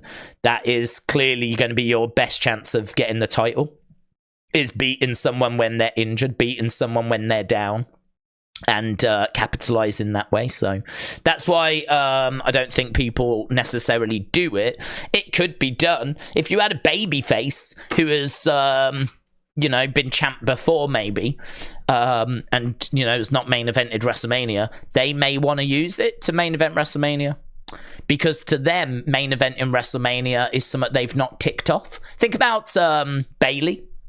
So if Bayley wins Money in the Bank, she's been champ before. Granted, she'd love to be champion again, but she's never main evented WrestleMania. So it's a good shout in the sense of you could use it to get yourself into the main event of WrestleMania. I can't see any reason why it doesn't get you into that match. It's just not the best way of guaranteeing that you're going to become a world champion. LS Dub said Tony Khan thinks that his outbursts are cool or rebellious. They're not. They come across as petulant and immature. AF Chris said Tony Khan needs to hire professional writers and bookers. Prince says, you right, I know WWE, it's a very cruddy business. I don't put nothing past them. Alex Bliss Gamer said, have you seen the rumors of WWE making some Bray Wyatt related involving Bo Dallas and Jason Baker? Yes. So I feel like that's probably, and I could just be wrong, but I feel like that's probably going to be some sort of documentary. Sit down interviews with those guys. I mean, they made Jason Baker obviously responsible for helping make masks and bring in a lot of those visions to life, and of course Bo being Uncle Howdy and being Bray's brother. I think it's it's unfathomable that we will not ever get like a Bray documentary. To me, that's unfathomable. I think we absolutely will. I think that there are stories and I don't know about mysteries. I don't know if they'll solve any of those like questions that we might have about like what we saw on screen. They may just want to leave those unanswered. But I think that the family will want to tell the fans how much Bray loved the fans. I think that there feels like there's sort of unfinished business, if you will. I think the fact that he passed away at such a young age and it took everyone by such surprise, I feel like a documentary is a must.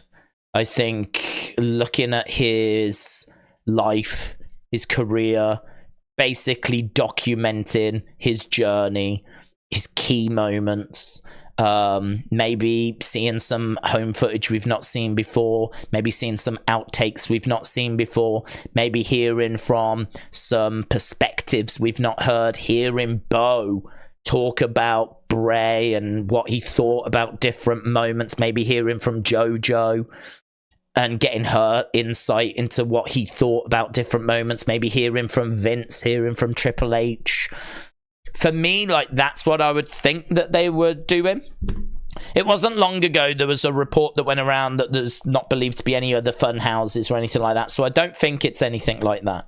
But, you know, a documentary that comes out on the network around WrestleMania time or around SummerSlam time or, you know, something along those lines. For me, I think it could be something like that. I would think it unfathomable that we never get anything from...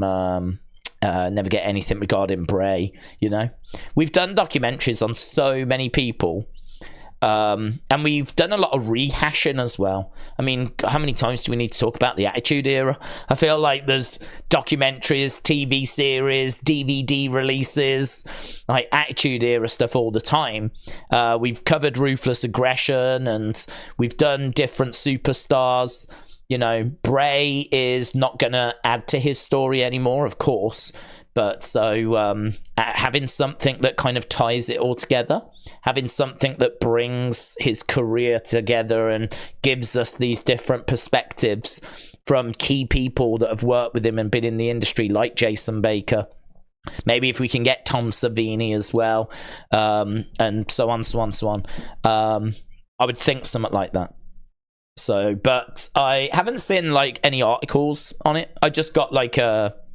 You know what does the rounds on Twitter. You get like a paragraph, if that, a few sentences, but I haven't seen any like detailed sort of breakdown. So Defcon said Tony is the new generation's Herb Abrams, the UWF owner. Well, yeah, I don't know. If you saw, I think there was a Dark Side, wasn't there? There was a Dark Side episode, which was a bit sketchy about Herb, and kind of went through his drug addictions and his spiraling out of control. I mean, I know a lot of people talk about Tony and Tony's drug addiction and drug habits, and they talk about, like, you know, him spiraling out of control and everything. I don't think we've got to Herb Abrams territory yet, but he is definitely someone that I think is feeling the pressure of running a wrestling company. I don't know about the drug stuff. I mean, people call him, like, you know, the snowman and all that kind of stuff. I think, to be honest, it's very difficult if you're a bit more level-headed, right? If you're someone that just watches and observes and just listens to what people are saying, Dirt Sheets, Meltzer, Sean Ross Sapp, whatever, I think there's a lot of toxicity. You know, I engage with people online a bit where they're really they just regurgitate what Cornette says, basically. You know, they use the same nicknames that Cornette uses, and you just don't even really feel like you're speaking to a person. You just feel like you're speaking to someone that's just getting their information from Jim Cornette, and that's it. You know, the toxicity is a little bit of a problem, to be honest, because sometimes you just... I mean, I love WWE. I've loved it since I first watched it in the early 90s. I mean, I'm a huge WWE mark. I've dedicated pretty much my life to WWE. But honestly, I think, like, some of these fans that are just listening to Jim Cornette and regurgitating what he's saying and just, like, you know, coming out with the catchphrases that he's saying because they think they're fighting a war and they've picked, like, the WWE side and they think this makes them look cool. Like, it really doesn't. It doesn't make you look cool. What's more cool to me is if you are able to look at the situation and, like, take what Cornette says, take what Conan says, take what Bischoff says, take what Brian Alvarez says, take what Meltzer says, put it all into a pot, mix it together, and then come out with your own thoughts. That's cool. That's interesting. That's way more interesting than, I think, just regurgitating what's being said by, like, Cornette, you know? Cornette's got his opinions. I don't agree with all of his opinions, and some of them I do. But I take the ones that I agree with, and, you know, we might discuss those. Sometimes we might discuss the ones I don't agree with, but we take what we need from that, and we, you know, think about it and, you know, decipher it, and we do the same with others. I would recommend, and I would really urge that people do that. I think just blindly, like, picking a WWE side and then just kind of going after AEW just by regurgitating what you hear on Jim Cornette, it's cringe, man. That's, honestly, you're not one of the good guys. You're not one of the good guys. You just, I feel like both sides of this war are looking at you going, just sit this out. Just sit there. You're just embarrassing yourself. Sit this one out, right? So I kind of feel that like Tony gets this reputation of doing drugs and all of that kind of stuff. I don't know that that's true. He definitely is awkward, but that might not be drug related, in all fairness. I just think he's a very awkward person. It wouldn't surprise me if he suffers from like anxieties and, do you know what I mean, like social problems, like he doesn't quite know how to act in social environments, or because he does come, you know, the hugging thing is really strange. That's strange. I don't know that that's drugs related. It might be like a mental health thing instead. I don't want to say he's got mental health problems if he hasn't, but I'm just saying there's definitely things that he does which are weird, which seem out of the ordinary. And some people might be saying that's because of drugs, but it might not be. It might be that there are some issues there, you know, so I don't know. I don't know if the Herb Abraham things is quite accurate. I feel like he treats his wrestlers quite well. I think if you're on his team, I think he treats you quite well. I think, you know, from what we've heard, he'll get, like, you know, transport to the hotel. He'll put you up in good hotel suites. Certainly, he pays really well. I think the pressure of being in charge of a wrestling company, and a wrestling company that's maybe struggling, right? Because if rumors are true and he's losing about 30 million a year, AEW's not in a brilliant place, is it? That's not brilliant. Like, you don't want to be doing that every year. So I could believe that he is in desperate need for perception to change, and is in desperate need for his fortunes, viewers and all that to turn around. Because, you know, 30 million this year could be 60 million next year, could be 90 million the year after. At some point, AEW may have to just concede that this is not sustainable, you know? He ain't going to want to keep losing money. I don't know that they would fold. They may downgrade, and they may lower expectations and lower the wage bill and let some people go, and there may have to be redundancies and stuff like that. Or he may just be able to cut new deals, get new sponsors, and just kind of bumble his way through. But it definitely feels like something's got to turn around, because you can't keep losing 30 million. Some of that might be the game, though. We don't know how much of that is the video game. I mean, I don't have access to his books, so it's very difficult to say. But, yeah, it's not looking good for them, is it? It's not looking good for them, and I would say that this year is a big year for them. Certainly if WWE go to Warner Brothers Discovery, that is bad news, because I don't know that there's going to be much love between WWE and AEW if they're both on the same network. And I could imagine WWE having more say because their ratings are going to be bigger, and I could see AEW getting squeezed out. And then where do they go? Where do they land? You know, that's going to be a problem. So this is going to be a big year for them. What with all these TV deal negotiations, and we still don't know where Raw is going at the moment. James Hero, shout out to you, my friends. Hope you are well. Dork Knight, shout out to you. Said that he's got pot noodle for dinner. He's at work right now, living his best life. Pot noodle for dinner. Carlin 1985 Gareth said, how is everyone? I think we're doing all right. I think we're pretty excited.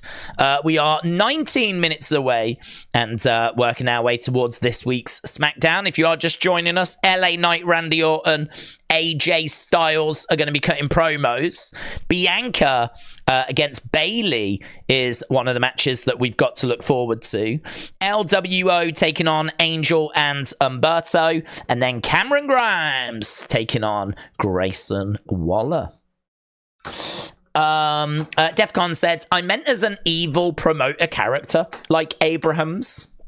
Well, it depends, doesn't it? I mean, if you're an AEW fan, then that's not the case.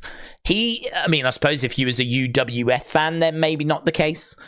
I think that he treats his wrestlers quite well.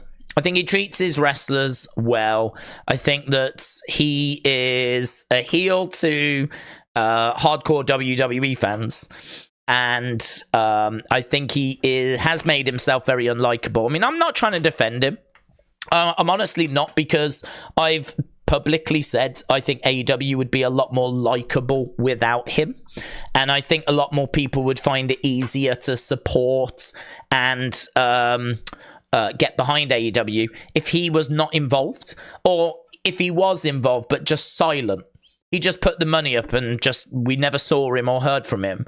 I just think that he is someone that loves wrestling. I believe that. And I think he's someone that is very fortunate to have money and feels that he can put on a product that people would want to see. And to a degree, he's been proven right, because we're here 5 years later and they're still around, and they've had some big moments, and he was able to bring back CM Punk, and he was able to sell out Wembley, and ticket sales for Wembley seem to be going okay again. He's holding it around that 800,000 mark, which isn't terrible. I know it's not 1 million, but to be honest, I don't know what the expectation from the network is. You know, if the network is happy with 800, 850, then there's no real problem, is there? If it's the fans that have decided it should be 1 million, but I don't know what the network expectation is. But the fact that it's held around 800, 850 doesn't strike me as a disaster. If the fans' expectation is 1 million and you're doing 850, yes, you are below that, but you're not a million miles off. Like, you would think that some good storylines, bringing in like a Mercedes or whatever, like maybe that could get you back up around that mark. You know, if we were at 600,000, that would be different. If we were at 500,000, that would be different. You know, we're kind of 85% of the way there. So I don't know. I think that he is someone that needs to just be quiet. I think he's someone that needs to shut his mouth. I think he's someone that needs to get out the way. I think he's someone that needs to be silent. I think AEW need a president. I think that they need like someone like Daniel Bryan. They need someone that the fans like, that the fans will listen to, that the locker room will listen to. Someone like that can be put in charge. Even if it's only on screen, even if it's not really behind the scenes, but at least if it was on screen, at least if like he didn't tweet out anymore and instead the press conferences were hosted by Daniel Bryan, you know, or have Renee do them. Like, you could have Renee host them and bring in wrestlers. You don't have to have Tony Khan sat there. He is very much a mark for himself. You know, he is very much someone that wants to be on camera, wants to be seen, wants to be the face of this company. And a lot of us don't want him to be in that position. So, yeah, I don't know. I'll leave it up to you. Is he a heel owner? Is he just misunderstood? Is he a good owner? There's plenty of people out there that love the fact he treats the wrestlers as well as what he does. You know? I don't think there'll be too many people coming out saying they were mistreated by Tony if they were under an AEW contract. So, I don't know. To each their own. We'll see what people think. AF Chris said, I don't think Mercedes would help AEW, and I love Mercedes. They brought Edge over and the ratings went down. Well, that's true, but I would counter by saying that they have absolutely botched Edge. You know, I made the point at the time, why did they bring him in at the pay-per-view and then have him appear at the press conference after? The press conference means nothing. It's only shown really on the YouTube channel. Who cares what the views are for that? Who gives a flip? Doesn't mean anything, right? People are going to tune in anyway to that. And to be honest, all you're doing by having him on that is you're just giving out the stuff that should have been in that first promo. So we had Edge come in at the show. He then appeared in the press conference after. He then spoke about why he was there, about how excited he is, about some of the people that he wants to face, right? Gave out all this information. And then I think that got picked up by everyone, you know, Wrestling Observer, Cultaholic, Wrestle Talk, us, WrestleLamia, like everyone's talking about it. All this information about why Edge is here, who he wants to face, how he doesn't see it being a war, blah, blah, blah, blah, blah, blah, blah, blah, all of this kind of stuff just then meant that it minimized the impact of his first promo. That was his first promo. They basically gave you his first promo in the press conference for free after the show. So his next promo, which was on Dynamite, was his second promo, and that just wasn't as interesting. People had already got really what they wanted. You know, you could have really built up, we're going to hear from Adam Copeland. We're going to hear from him. Why is he here? What's he looking to do? Your questions will be answered. Really could have built that up. And I'm sure Dynamite would have done a much bigger number. Instead, they self-sabotaged by having him on that press conference. And then let's talk about his first match. His first match is the week they move to Tuesday and go up against NXT. It's the week they go up against The Undertaker and Cody and all of that stuff. So he has his first match and only 600,000 people watch. And it's like you've completely just thrown away his first match now. So you ruined his first promo. You ruined his first match. And then what's the feud they put him in? They put him in a feud with Christian. Well, that's okay. You know, first feud against Christian. That'll grab attention. But you put all this awfulness around it. All this rubbish of Nick Wayne's mom, and people turning on people and all this faff. And it was just noise, unnecessary noise. And I don't think it made the feud bigger and better. It diminished the feud and it made the feud a bit more watered down. Like, I don't give a flip about Nick Wayne. Nick Wayne is, I don't know, like Nathan Fraser. He's someone that's got potential that would be in NXT, right? But for some reason, they've got him on Dynamite, hanging around the likes of Christian and Adam Copeland. And I understand trying to build a star. I really do get that. I do understand trying to, like, build him up. But he's 18, and he's been on TV for a very short period of time. We're not talking about someone that's just come through a developmental system that's really now ready for this stage. We're talking about someone that should be in a NXT and should be like learning over there, and you know, probably shouldn't be on Dynamite for another good couple of years. So why are we pushing this 18-year-old so hard? Like, it doesn't make sense. For me, the structure of AEW is wrong because they don't have a developmental brand, which is what I think Ring of Honor should be.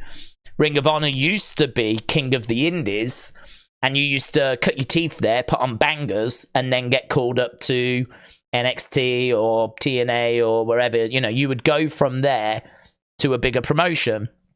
And I don't see why you can't put the likes of Julia Hart, Nick Wayne, all these people into Ring of Honor. These people that have got potential but are not ready for Dynamite. I don't know why you can't put them in Ring of Honor and then have the people that are ready for Dynamite, put them all onto Dynamite, and then, like, you know, you're just cooking with, like, really good people that are just going to be able to add to the stories. So I just think the whole Edge thing has been botched in AEW. I think from start to finish, it's been awful. There is a concern that they'll do the same with Mercedes, to be honest. There is a concern that she'll come in and we'll just botch with her as well. She'll probably be faffing around with Julia Hart. She'll be faffing around with Anna Jay, right? And, like, you know, somewhere we might get her against Britt Baker. But, you know, her first promo might be on a press conference that doesn't mean anything. Her first match might be on a Collision, right? And we might just botch all of her stuff as well. So, I don't know. Let them do whatever. I mean, they have got to get this right, haven't they? They can't keep getting this wrong. They've got to get this right. And I think it's difficult because they think what they're doing is the right thing to do, right? Just how I think I would know what the right thing is to do. But until you actually do it, you don't know that it's the right thing to do. So I could be proven wrong. We could do the stuff that I would suggest and we could stay at 850. 800. We might go down. We could do everything that I would want to do with AEW, and it might not affect it whatsoever, right? Because they have tried a lot of stuff, and it hasn't affected it. But I feel like learning from the past, learning from what we've done before and where it's gone seemingly wrong before, should help you find the right way forwards. And I really hope we don't repeat some of those same mistakes with Mercedes. So I don't know that it's as simple as saying, well, they brought Edge in and it didn't work.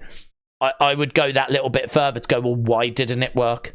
What was it about Edge, who is a star? Why has that not resulted in the numbers being better? Well, I think I can give you some answers. That, and that, right? And if that is the case, then hopefully we don't make that same mistake with Mercedes. Big Time said, Days, ending the AEW streams might have been the best decision. The last 2 weeks have been brutal and it's just getting worse.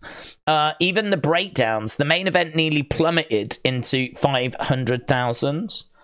Well, I don't know. I mean, I am definitely not missing the streams for AEW. You know, it's the way that I enjoy it now is on a Wednesday. I've got Tommy's stream on. Normally when Tommy goes to the bathroom, that's when I like to cause some carnage by jumping in the chat just whilst he's away, and then I disappear when he comes back, right? So I enjoy doing that. And I just listen to what he's got to say. If there's anything massive that I need to be aware of, I'll be aware of it. And a lot of the stuff that I hear just sounds like just stuff that I really don't care about missing, to be honest. I've said before, AEW is not a promotion that I have any ill will towards. It might seem like I do because I'm not a fan of Tony Khan and I'm not a fan of certain AEW wrestlers because I don't think they are ready to be on Dynamite. But I still love Samoa Joe as champion, and I love Samoa Joe, and I still love FTR. And I still love watching Kenny Omega singles matches, right? They have definitely got some good ingredients.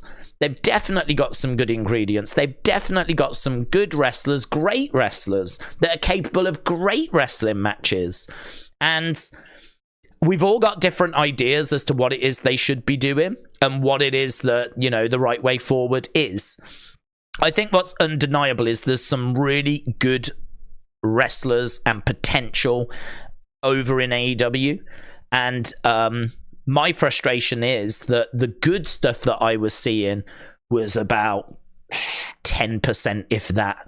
You know, I had to watch 90% of stuff that I was not engaged with, didn't care about, had no emotional connection with, just to get the 10% of stuff that I thought was good, and that was just not the right percentage for me. I need a better percentage than that. So was it the right decision? Maybe it was, maybe it wasn't. It's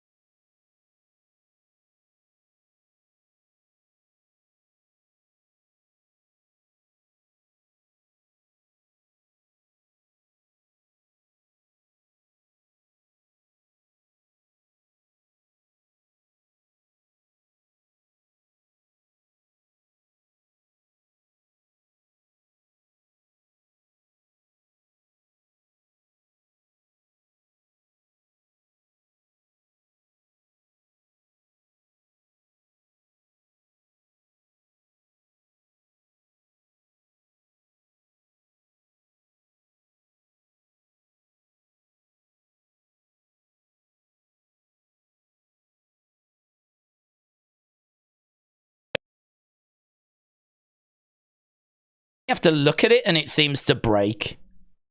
Don't know. I reckon it's this cable, you know. I might have to have a look and see if I can change this cable over. I don't think it's the big cable. I think it's this little one. It's like the power cable. And it's a bit sketchy, so I will have a look at the power cable. But yeah, I was saying, I don't know if it was the right thing to do or wrong thing to do, but I'm not missing it. And I'm really pleased that Tommy is getting the success that he's getting. And a big thank you to the community for jumping over and joining him. It's brilliant to see people doing that, because I just think like it's something he loves doing. And I think that on a Wednesday, it means the community have still got a place to go to. So that's really good, really positive.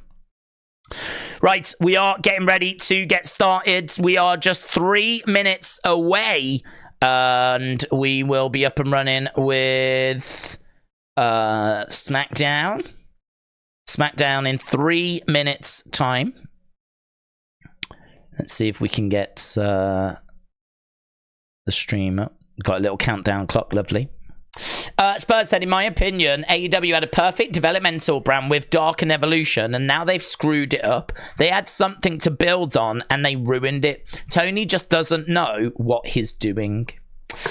But William, shout out to you. Days, Tony is trying to silence you, said James. Expect an NDA soon. Yeah, maybe you're right. Maybe you're right.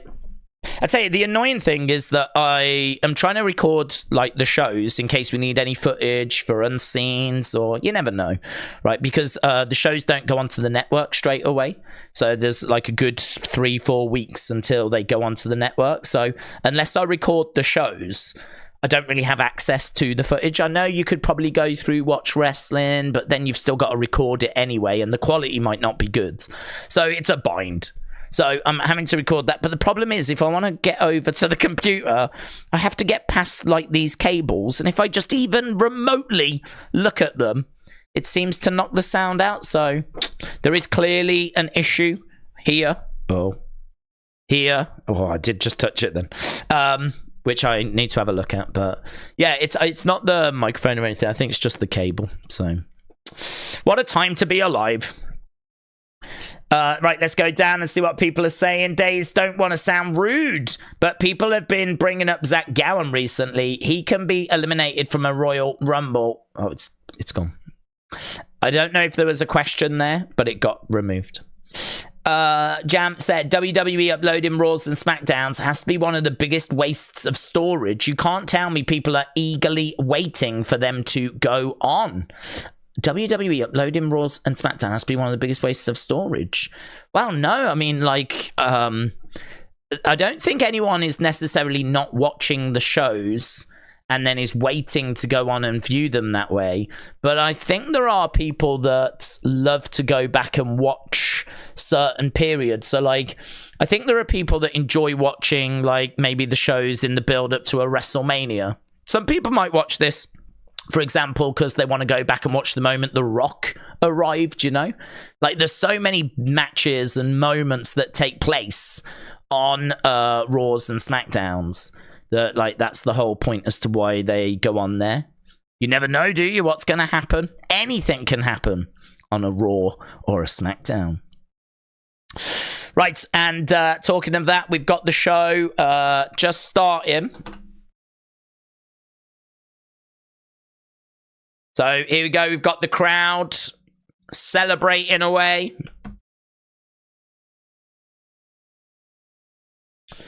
And we are live with Smackdown.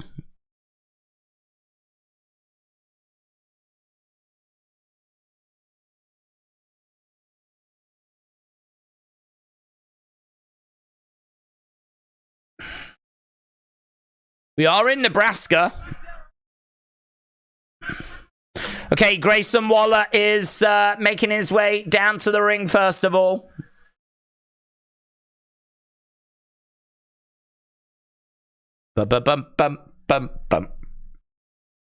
Okay, Grayson Waller making his way down to the ring. So Grayson against Cameron Grimes. Don't forget, we do vote on the matches and what we think about the matches. Austin Theory is making his way down as well. Grayson versus Cameron Grimes. Grayson starting the show off is not what I expected, said AF Chris. Okay, so both guys are making their way down to the ring. Week open to the show, to be honest, said Big Time. David said, I might be in the minority, but I would rather have Outback Jack on my TV than Grayson Waller. Erase Your Mind said, melt your face off episode of SmackDown. Alex said, I don't want to sound rude, but people have brought up Zach Gowen recently. He can be eliminated from a Rumble since the rules wouldn't apply to him about elimination. Genuinely curious. What do you mean about both feet have to touch the floor?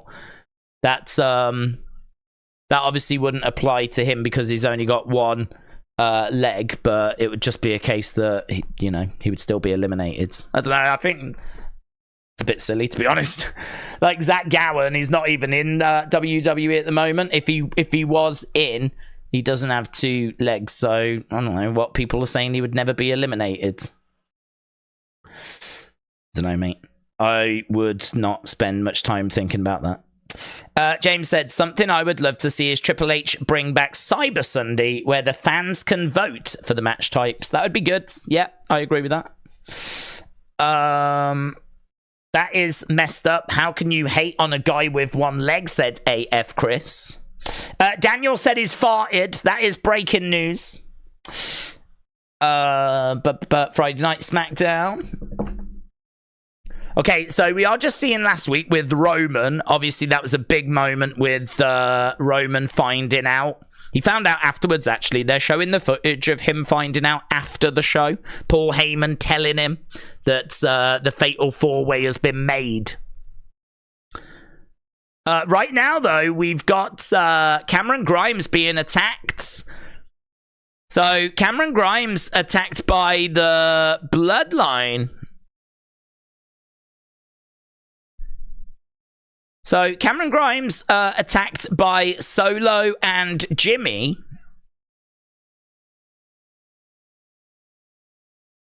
Why? Jason Jordan's made his way out. I feel like he did have a comment or something to be made.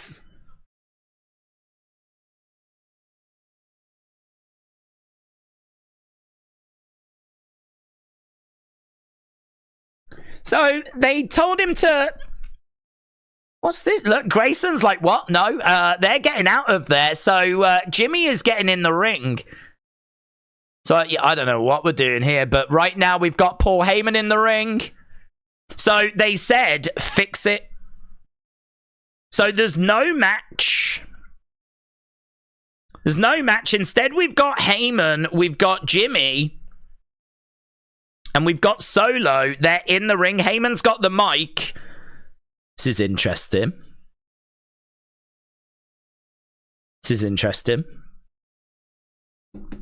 So they said, fix it.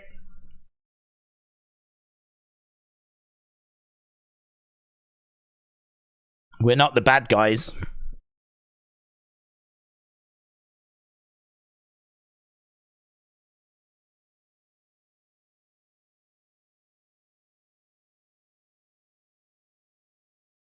So the bad guy is Nick Aldis.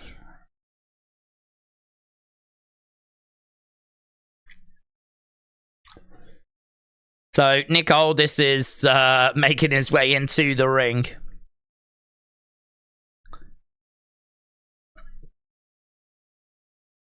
I really like Nick Aldis. This is quite interesting.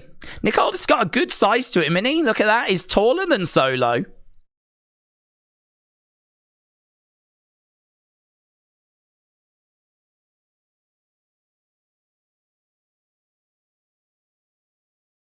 So, right now, Jimmy's not the bad guy. Solo's not the bad guy. Nick Aldis is grabbing the microphone, though. Paul Heyman's having to keep Solo back.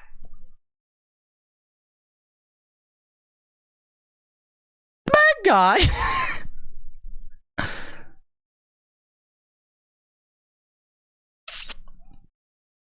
Okay. So, Aldis grabbing the microphone. He used to be on the British version of Gladiators. He did, you're right. Randy is the one who will win the Rumble, and the belt says Michael. Roman versus Rock versus Aldis at Mania. Book it, says AR1.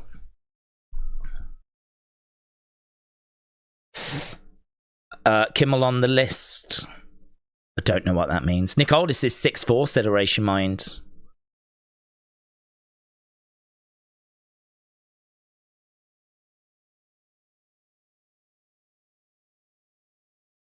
So Nick Aldis said this is not a conversation between two equals.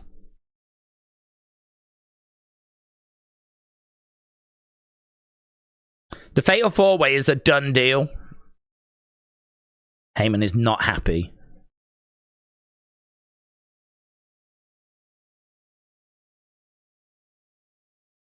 Nick Aldis says this won't happen again. Second match that's been ruined by the Bloodline. I love Aldis standing up to the Bloodline. Okay, so tonight.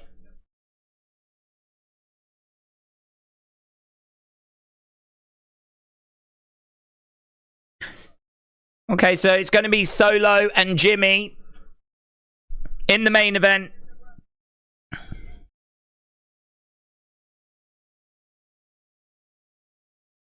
Who they facing? AJ Styles and LA Knight. Oh, and Randy. Oh, is he going to put Heyman in the match? That'd be amazing. Solo.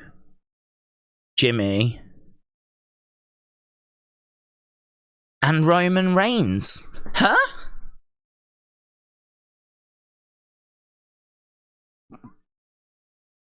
But Roman's not there, is he? Heyman wants the microphone.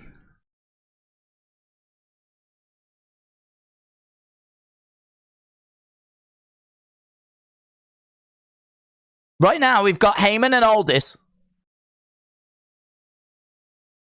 You know and I know. Roman Reigns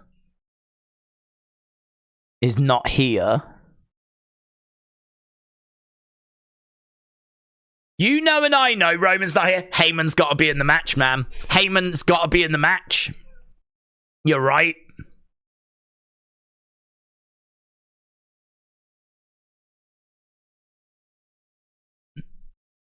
Roman has started something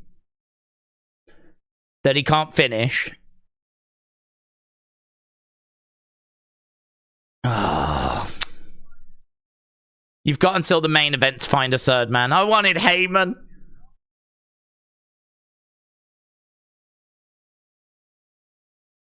Oh. If not, then it's 3-on-2. Oh. Heyman's right there, man. He's right there. Handicap match. Lazy Reigns. Yeah, I was really hoping we were going to have put Heyman in that position, you know.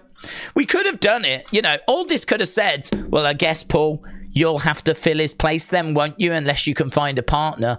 Of course, they find a partner. But I love the idea of Heyman being all like, huh? What? But we didn't go that way. Okay, yeah, I mean, a bit strange. Us teasing that we're going to do Grayson against Cameron, and then Cameron getting attacked. We do this promo thing. It sets up the main event. We now need a partner. Wonder who that partner will be. I mean, they could... I wonder who that partner will be. They could probably get Grayson. He hasn't had a match if they wanted him. Is there a more obvious name? The honorary Oos, Sammy returns, said Wrestle with Andy. Very good. Yes, we've got Santos Escobar making his way down. So Santos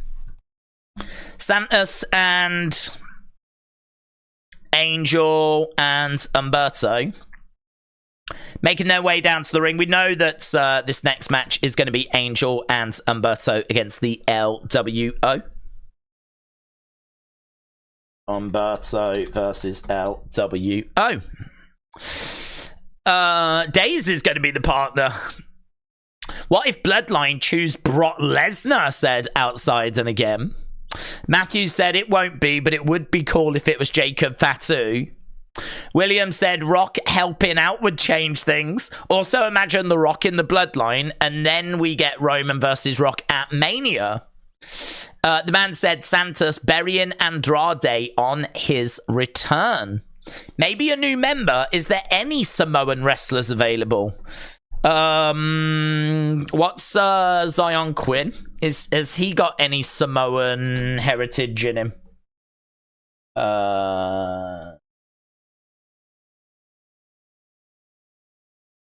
He's someone that we haven't seen much of. He is... No, he's not. He has got, like, tribal tattoos, though. And that's the Ula. Is that not the Ula Fala? Is that the Ula Fala? No.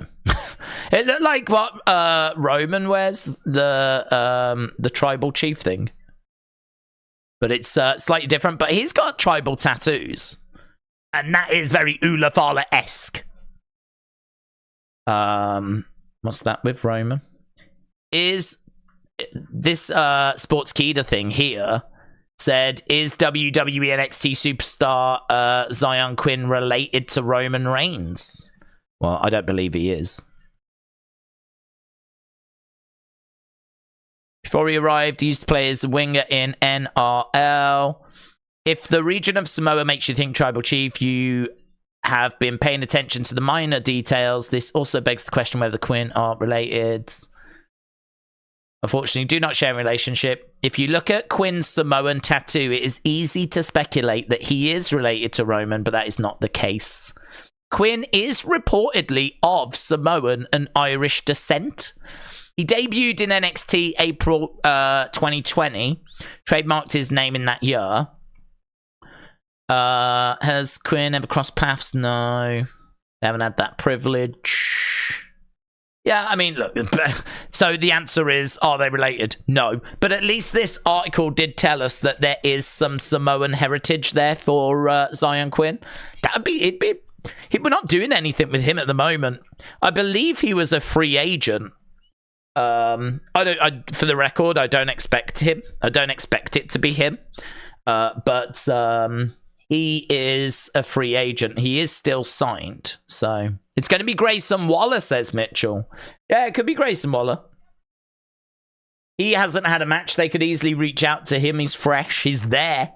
So, yeah, it could be Grayson Waller.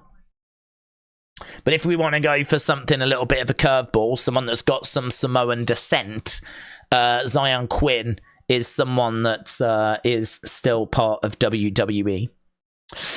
Obafemi equals Ahmed Johnson 2.0, said Slick81. Jam said, what about Tamatonga? Not sure if his deal's up, but if it is, then that's definitely a possibility.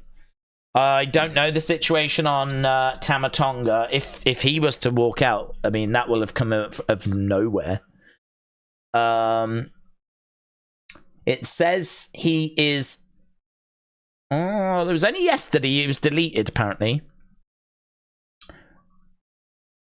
Oh, yeah. I think I heard about all of this. So, between the hours... Oh, okay.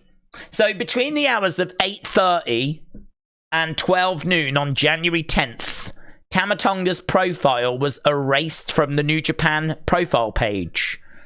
And Evil was incorrectly listed as the never openweight champion.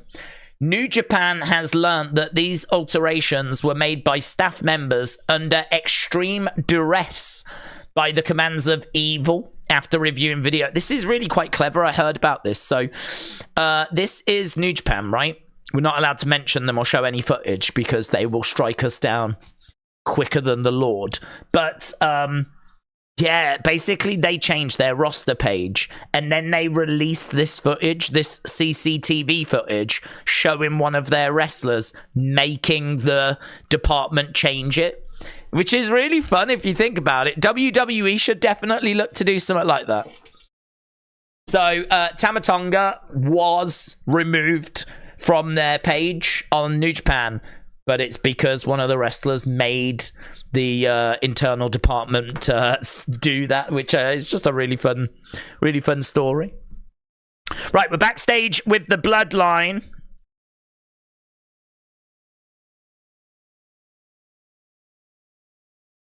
Don't worry.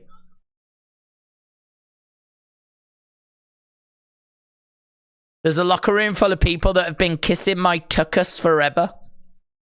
I'll take care of it. I'll get you someone. Don't worry. Jimmy said he's worried. Solo can't be worried.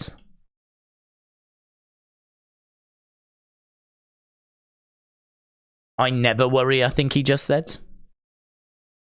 Yeah, he definitely shouldn't worry either. I don't want. Imagine Solo worrying like, oh God, what are we going to do? Huh? Street Fighter? He should take them all on his own. If I was Jimmy, I'd be like, do you know what? Solo's got this. I'm going to sit this out. 3-on-2 handicap matches, not fair to them. Because we've got Solo Sikoa. Pluto, shout out to you, buds. Welcome, welcome. Anna said, isn't Rikishi signed again? Let's have a look. He might be under like a Legends deal. Rikishi WWE contract.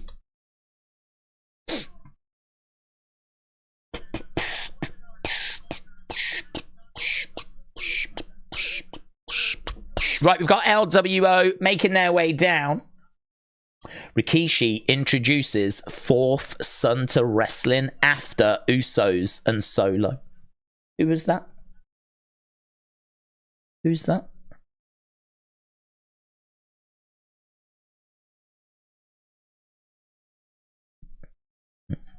Famiko T Fatu.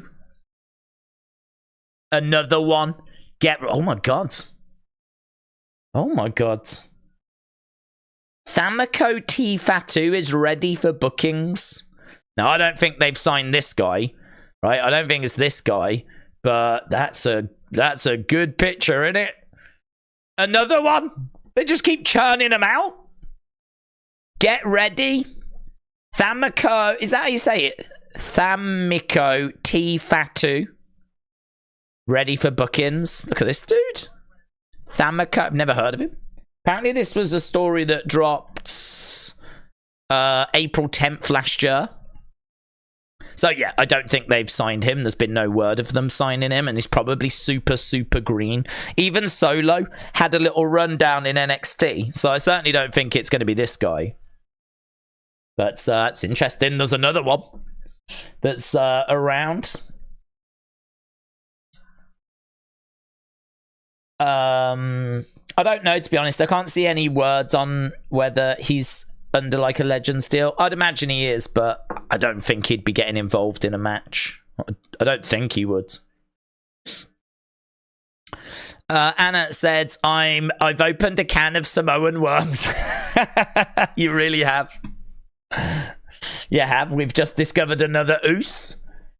Another Oos is knocking around. He looks good as well. That one looks like he's got quite a good size to him. I mean, it could be the camera angle, you know. But wouldn't mind seeing him coming in. Right, we've got Santos on commentary. Angel and Umberto against LWO. Mitchell said, dude, is the rule of the Anoa'i family that you've got to pop out 5 kids? They are a big family, yes. They don't do things by half measures. Right? They don't do things by half measures. Do you know what, though? With their genes, God bless them. Keep popping them out, that's what I say. Keep going. They could single... Do you know what? If they stopped providing WWE with talent and they just built their own promotion... I mean, they must be making some serious money. Rock's got money. Roman's got money. Usos can't be hurting. Rikishi made $1 or $2. There must be money floating around from Yokozuna and Umaaga's estates. I don't know what the Wild Samoans have got, because they obviously wouldn't have been paid anywhere near as much as what people are getting paid now. But that family can't be hurting for money. If they were to like go to WWE now, we're not going to supply any more Usos to you. We're going to keep all the Usos to ourselves. And they had a promotion full of like their own siblings. That could be quite interesting. I mean, you've got to market, present. You know, it's probably a lot easier to just send them to WWE. I mean, do you know what I mean? They're making good money, but you know, that's something which AEW don't have, is access to a family like the Anoa'i family. Vince has always looked after the Anoa'i family. He's always looked after them. And you can understand why. I mean, that family has provided him with Yokozuna, the Wild Samoans, Rikishi, Umaga, The Rock, Roman Reigns, the Usos, Solo Sikoa now. And God only knows what's going to come out of that family in the future. That is that is wrestling royalty, you know. Wrestling has got more than one royal family. It certainly does. It's got the Anoa'is. So, yeah, AEW would probably benefit from having a family like that just kept churning out Usos. Mitchell said, FFF, the Fatu Family Federation, Triple F. Triple F. I feel like you've got to have a dub in there, though, you know? Everyone loves saying dub. Dub FFF. The World Fatu Family Federation. Dub Trip F. Dub Trip F. Dub Trip F. I'd be a mark for Dub Trip F. I'd be a proper mark for Dub Trip F. Let's go. So yeah, they could be saving all this up for themselves, but they're not there. Sharing with the world. Okay, so we are up and running with our first match. 20 odd minutes in. If you are just joining us, our first, what was meant to be our first match got cancelled, and now we've got an interesting main event that's been made. It's going to be the Bloodline of Solo and Jimmy with a mystery partner taking on Randy, LA, and AJ in like a 6-person tag match. Trying to think, has AJ's been out the equation, hasn't he? So there's no one he's been feuding with. Randy's been out the equation, so there's no one he's been feuding with. LA Knight has been feuding with the Bloodline for quite a while, so it's not like he's been feuding with anybody. I feel like it'll probably be someone that's on the roster. It could still be a very interesting reveal, though. You know? Could still be an interesting moment. I don't know if this has been spoiled. I haven't seen spoilers for this. If there are spoilers that have done the rounds, I haven't seen them. I genuinely didn't know it was going this way. I try to avoid spoilers, to be honest. If they're specific to the show we're about to watch, then I'm not interested. My guess is The Rock is going to be the third member, said CWM.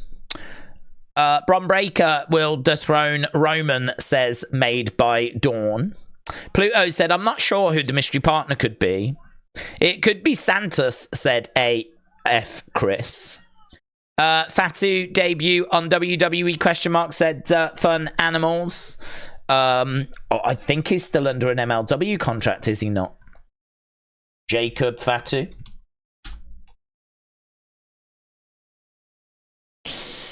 Yeah, he's still under a contract, so unless they've got a deal with MLW, which I really don't think they will have, I don't expect it to be Jacob Fatu. I think it's going to be cancelled, and the Bloodline do an attack with AJ, leaving Randy and LA Knight alone, and then they get battered, said WWE 4L143. Gordon said, one of the Good Brothers maybe have them turn on AJ. That's interesting. Like, that's interesting.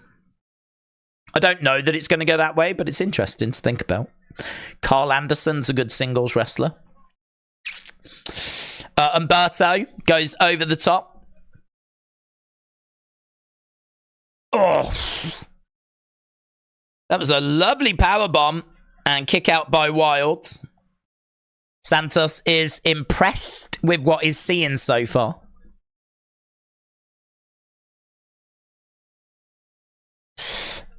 Sting is from Nebraska. Maybe he feels this is a better last match option, says Nita Nitro. Austin, hello. Shout out to you. Maybe the third person will be Vince McMahon. Maybe the third person will be Mabel.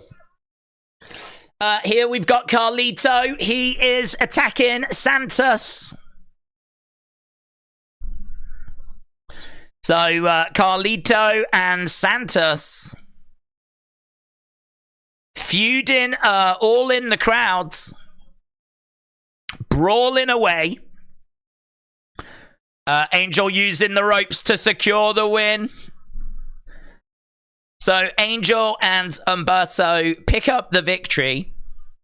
I want to get your thoughts on that match. We are scoring the matches now. I will show you the list so far for the year to date, so you can see.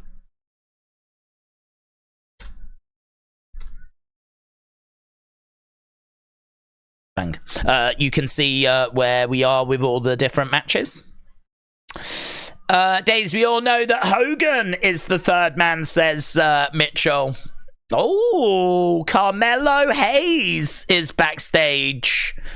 Hey, was it last week that he was talking to Ashanti? Here's Grayson Waller as well. So we've got some really interesting stuff happening backstage. Zelina Vega as well, worth mentioning. She was not pleased about that victory for Angel and Umberto. Wow, okay. There's a lot of history between Grayson and Carmelo. But looks like it could be Carmelo and Theory.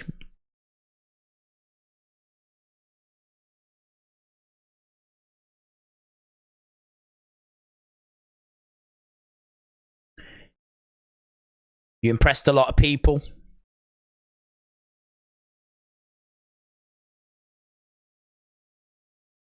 So he was about to talk about the Rumble.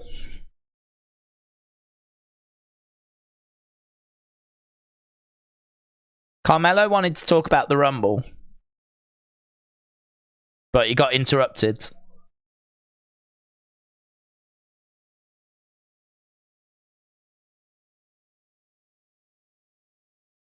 Theory tells Carmelo, you're not on Grayson's level.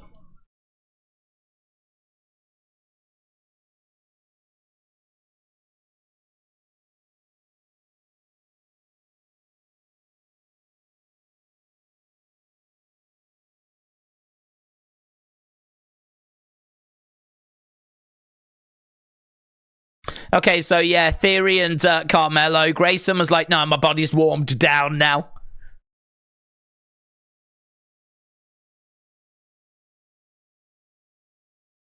Okay. So, I mean, it's not a call-up. Or at least they've not announced it as a call-up. I was listening intently to see if they were saying he was now on the SmackDown roster. They didn't say that. He was backstage and he said, look, I want to shoot my shot. The Royal, and then he gets interrupted. So it's clear that Carmelo wants to be in the Rumble. And then he got interrupted by Grayson and Austin Theory. I love how Grayson was like, no, we can't do that match right now. I'm I've warmed down. I did my warm up. Now I've warmed down. I'm not ready. But Theory, so we're getting that match instead. You're right. They need to make Theory a face or something soon, said AF Chris. Flint the Squishy Fish said, Days, could we see Carmelo as the next megastar of the year when LA Knight is released? People will love it and call him the Mellow Megastar. Well, I think Carmelo has got a swag to him. He has got a natural charisma, confidence. He looks the part. I really like Carmelo. It's hard to know, though, if he is going to connect with the audience in the way that LA Knight connected. I think, you know, that was something very special. Seemingly unplanned, organic, and really took a life on of its own accord. That's not something that you can easily predict. So I have no idea that Carmelo is going to be the next version of that. I would probably say probably not, because that is something very unusual, only happens once in a blue moon, you know? So probably not that Carmelo's going to get that same sort of reaction. I tell you, Trick's kind of sort of doing that in NXT at the moment. Trick feels like he's the one that's been able to get that sort of passionate connection with the fans, like LA Knight achieved on the main roster. So if there was anyone at the moment that you'd point at that you think could get that crowd reaction, Trick Williams might be the person you would point at. But Carmelo's an incredible talent. He is someone that he's like Ricochet, but he seems to have more personality, more swag, more confidence, bit better on the microphone. But he can move, like, you know, he's got some good aerial abilities, excellent agility, very quick, very fluid. Yeah, I mean, you watch him work and everything seems so effortless, and he executes everything so well. But and he has some really good matches as well. I would say that he is someone that is definitely worth keeping an eye on. He's someone that I think will be a star for them, but I don't know at what level. I don't know that I certainly don't think he's the next face of the company. But I think he could be someone that could win mid-card titles, tag team titles, and could challenge for world titles. Is he someone that's going to win world titles? I mean, Sammy hasn't. Finn's only had 24 hours with one. It's not the easiest thing in the world to do. But there's a lot of potential there. He definitely could. I'm loving this. We're backstage, and here is Paul Heyman with an apple trying to woo Carlito. That's great. Paul with an apple trying to woo Carlito. Love it. I would love it if that's all it took. Just an apple. Oh, he takes the apple anyway. Brilliant. Brilliant. All that work. Do you know how hard it is to get apples? So,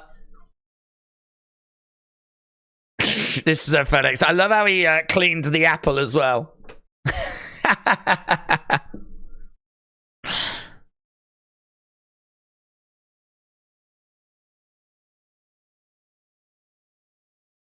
Carlito is part of the Bloodline. That's cool.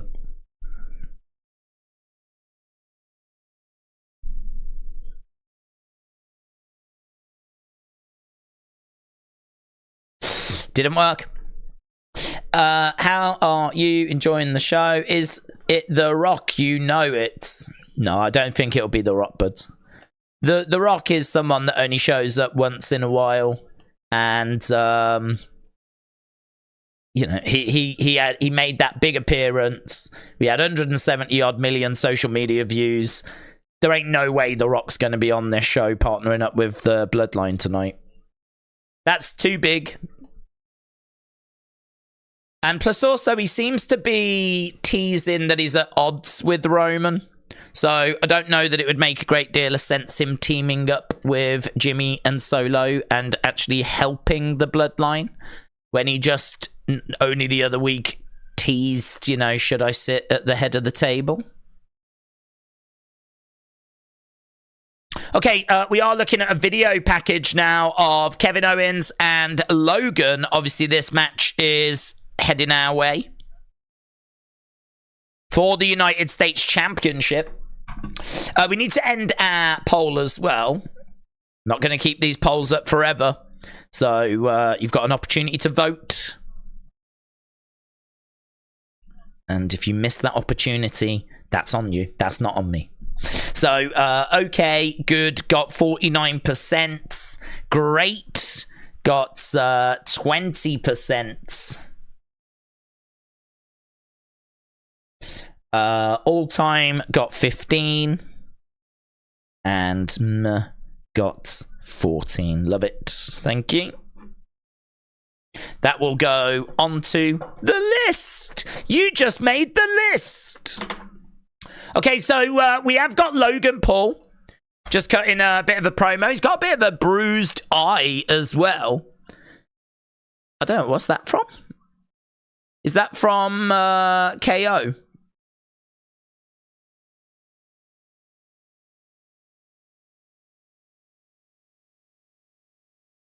So what's he say? What's Logan saying?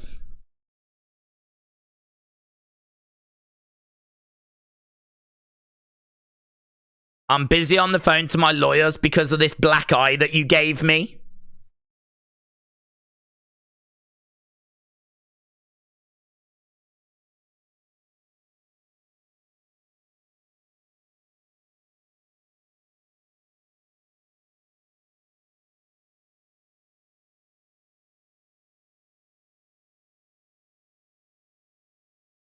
So he's talking about how he's going to sue Kevin Owens for attacking him with a weapon.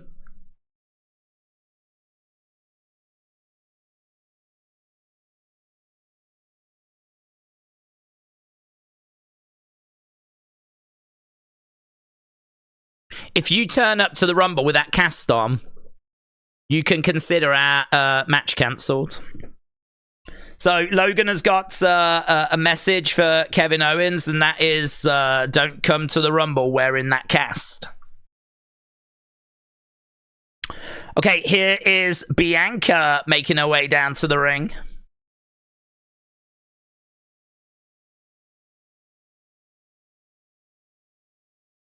I never needed you at all. Earned all SEC and all American honors in track and field at the University of Tennessee. Thoughts on the UFC 300 card, says Jay. I think it's stacked. Only one main card championship fight and the rest are prelims. Prohashka, Sterling, Rakic, Brundage, all on the prelims. Stacked, says Jay. Well, I just need to see the card, to be honest, before I can really comment. I mean, to me at the moment, it's missing a lot. So, yeah, all those fights being on the prelims, incredible. But until we actually know what's on the card, it's so I would say the matches they've put on the prelims, I agree, stacked, amazing, incredible, but it's really hard to judge UFC 300 when the biggest fight that's been announced is the Zhang Weili Yan Yunan fight, which doesn't really do much for me, to be honest. So it's a championship fight, fine, but I wouldn't even have that as the co-main, not of UFC 300. I'm really hoping that we get some special in the main event and something really special as the co-main, and then also that championship fight between Weili and Yan Jinan. So hard, just really difficult to predict at the moment as to how good it's going to be. But I know when they announced that Zhang Weili fight, there was not a brilliant response to it because people were hoping for something much bigger. And there was quite a bit of backlash. People like, we already knew this fight was going to happen. Like, you made us stay up for this announcement. So people weren't crazy about it. But you're not wrong. I mean, it's going to be a massive show, and the prelims look absolutely incredible. So as long as they can deliver on the main event and, dare I say, the co-main, I really don't know where Zhang Weili Yan Yunan's going to sit.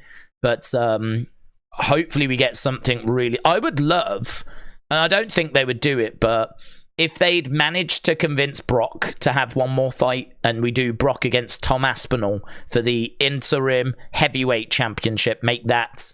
I mean, that could be the main event. That could be the co-main event.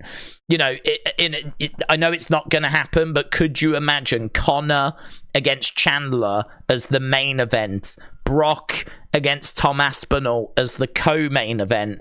Zhang Wei Li against Yan Jinan as, like, the third match on the cards. And then you've just got another 2 fights to fill out, right? Maybe you get another couple of championship fights to fill out the main cards, and then you've got all that stuff you just mentioned as the prelims. I mean, that would be one of the biggest shows in the history of anything. I mean, it is shaping up to be really, really good, but it's just we don't know the ins and outs of it yet. Right, earlier today we've got Butch, Pete Dunne, sat down with Tyler Bates. Mitchell said, what did Roman and a vacuum have in common? They both suck. Right. Are they going to make him change his name? Please change your name. So, Butch and Tyler Bates are sat having a coffee backstage. And Butch is in a reflective mood. Please change your name. Change your name. Change your name. Na na na na na na na na na. Please change your name. Change your name. Change your name. Okay. Black coffee. Cheers. Like old times.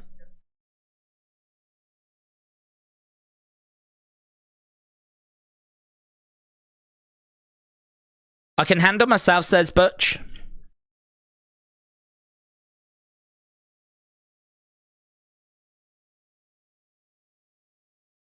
We had some fun, admit it.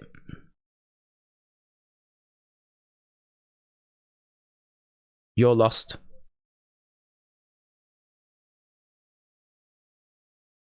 Love it.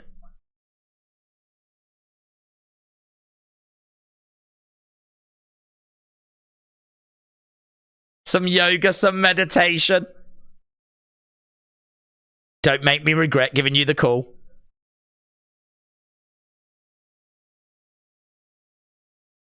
Brawling Brutes in the past. This is our chance.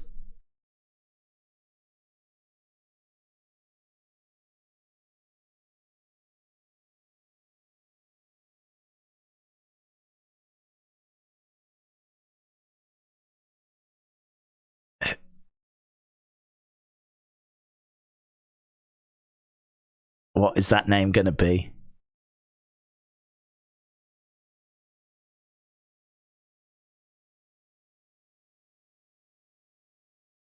Oh my god, they know, don't they? They so know. Better? Yes. Yes. No? Yes? Yeah, so brilliant moment, brilliant vignettes. Feels like they're bringing back Pete Dunne. Yeah, it's silly, isn't it? Because it's just a name, but it does mean so much. And I think Triple H knows that as well. I mean, they've just done a whole segment where they've just teased the fact they're going to change his name.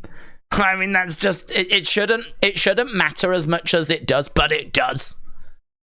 And I love the presentation of Tyler as well. Like, I like that he was not sat there meditating and all this kind of stuff. He was being normal, right? And he was like, should we do some meditation? And Pete was like, don't make me regret, like, you know, giving you that call. Like, they actually made fun of it. I didn't like how Tyler was being presented in NXT. I don't like how Pete Dunne's been presented on the main roster. That vignette was basically confirmation that both of those things were rubbish. Because Tyler was just a bit more normal. And they were talking about British strong style. They were talking about Blackpool. They were talking about back in the day. You know, those two put on one of the best NXT matches I have ever seen. It was absolutely incredible. If you've not seen the match between those two, I think it was TakeOver Chicago 2017, about in the middle of the year. It's absolutely brilliant. Tyler Bates had bangers with Gunther. He's had a few bangers, actually. Pete Dunne as well. Bangers with Gunther and lots of other people. Had a brilliant run with that NXT UK championship. This whole Butch thing was just bad from the beginning. And yeah, that's brilliant. Brilliant, brilliant. I absolutely love that. I wonder, has he tweeted anything out about it? Pete Dunne. They're going to bring Pete Dunne back. There's a lot of Pete Dunne is on his way. There's a lot of that reaction. Pete Dunne is coming back. So there's a lot of excitement around that. I don't know that Pete has actually tweeted out. It is worth mentioning he hasn't changed his name yet. He was still shown in that segment as being Butch. And just as he was about to say something, that's when it cut to black. Now, definitely we wouldn't tease that if we weren't going to change it. And Pete Dunne is actually trending right now.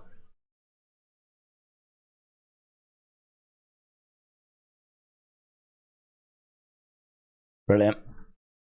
Yeah, I was just looking to see if there was any tweets by Pete Dunne or anything that had come out, but nothing yet.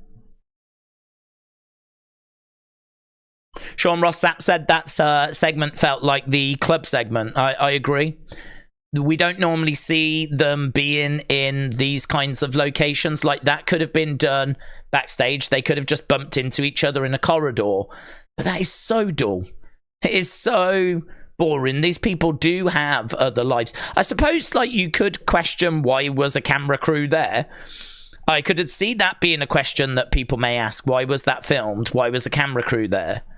But really, just beyond that, I think it's so good to be in a different location. So much more fulfilling. It gives much more character depth, you know? We got a standing moonsault there by Bianca, who goes for the cover, and a kick out there by Bayley. You know that Trent Seven's looking with a tear just rolling down his face. What do you think Drew does at WrestleMania? If I'm WWE, I'm doing whatever I can to keep him happy. He's really been doing some great stuff on Raw, says Big Time. Don't know what you do with him, to be honest. I mean, he's not going to be around any title pictures, I don't believe. I wouldn't have him go after a mid-card title because he did that last year. So I feel like the only thing for him is a real engaging feud. Something that's really heated, that people really care about, that people are going to be excited for. I feel like you've got to go down that road. So, yeah, there are things that are, bigger than titles or can mean as much as titles. Maybe you even do something like retirement match. Maybe you even play on the contract stuff and you go with loser leaves WWE.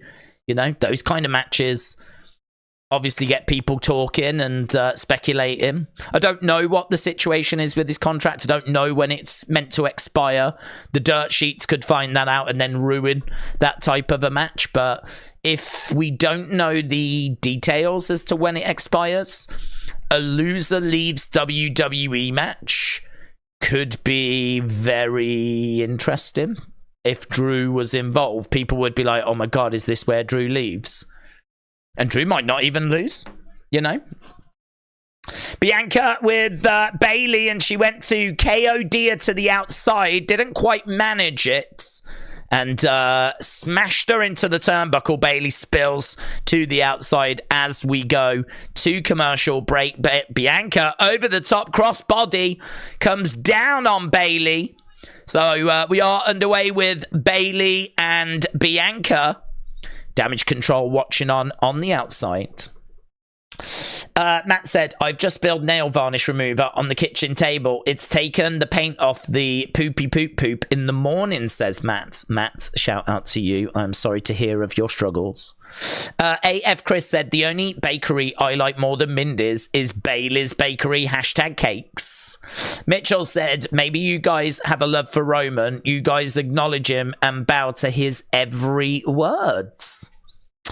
I think it's time to end the Roman title reign, personally. I think that he's been a massive success for ratings.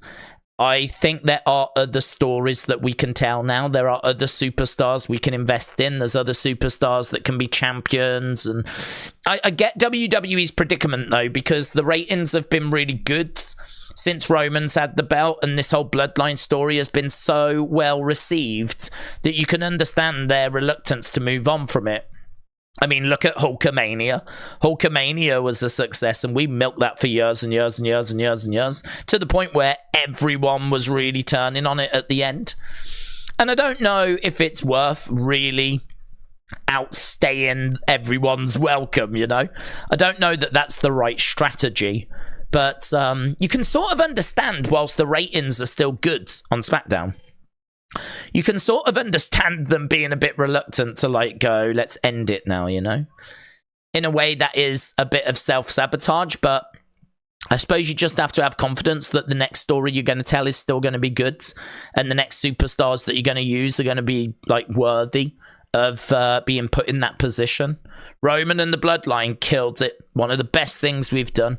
But I feel like we should have confidence that we can do that again, rather than just riding it until everyone is bored of it, sick of it, done with it. Get out whilst it's still relatively hot. Get out whilst the going is still good. I mean, listen, everyone wants to see Rock Roman. So we can't say that Roman is completely dead and done, and everyone's bored to death and tears over this title run, when everyone equally really wants to see that match. So I think if we get that, do that match, I think then, you know, we build towards the story being finished for Cody. So we are back from commercial break. We're 6 minutes away from the halfway point. We've managed to fit in a fair bit of stuff. I love that Pete Dunne Tyler Bate moment. Love it. Hayden said, I hope you are doing well. UFC tomorrow. Yes, got the stream set up. 11 fights. Card looks okay. Main event tomorrow is really interesting because you might remember the fight that we watched where there was an illegal knee, and the referee asked the fighter, like, okay, where are you? And he said, I'm in the desert, which is true.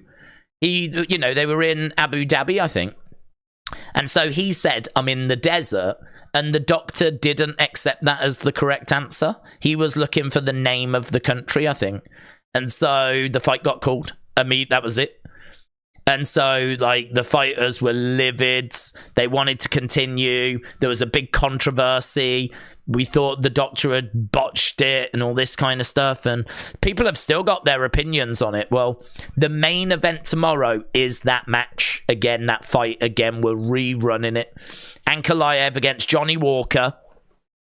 And it's a rematch from a few months back when we got that moment. So main event has got quite a interesting backstory to it.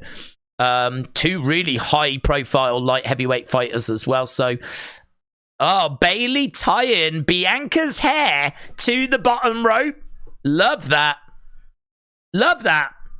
She's sort of botched it a little bit. I think I don't know how secure it is. But she's wailing away on Bianca. Bianca trying to undo it, and knee to the side of the head there by Bailey. Bianca slumps down. Bailey going against the rope, tries to come in. Bianca moves out the way. Bailey goes into the bottom turnbuckle like a douche. She's got Bianca tied to the bottom rope, and she still managed to get beaten up. So Bianca's trying to undo her hair. She manages to get it undone. That was very clever, though. And Bianca slamming Bailey face first into the edge of the ring. And Bianca grabbing Bayley, looking to pull her around that ring post. So Bayley not able to capitalize on having Bianca tied to that bottom rope. Bianca, though, going into the ring post. She goes down. What do you think Drew does at WrestleMania? Oh, we just answered that. I'm not joking. I literally slept through this match, says Made by Dawn. UFC sucks, said Justin. Dean Ambrose will return, said Essa. Amazing EH30. Shout out to you, my friends. Appreciate the support. Appreciate everyone that's joining us this Friday evening as we're watching SmackDown on our way to the Rumble. Not that far away. Couple of weeks. That means next week's show is the last proper show, because the week after that will be the go home. So it's really, really not that far away till we get to the Rumble. So we're putting a few pieces in place, but right now Bianca has got Bayley. She's got her up, plants her down. Bayley, though, on her knees. Bianca kips up. She looks over at Bayley. Bayley is struggling. These two had some decent matches in 2022, I think it was, at the end of 2022. These two feuding, I remember, like at Last Woman Standing match, and they were coming down in Saudi Arabia, and Bayley was on top of that cart.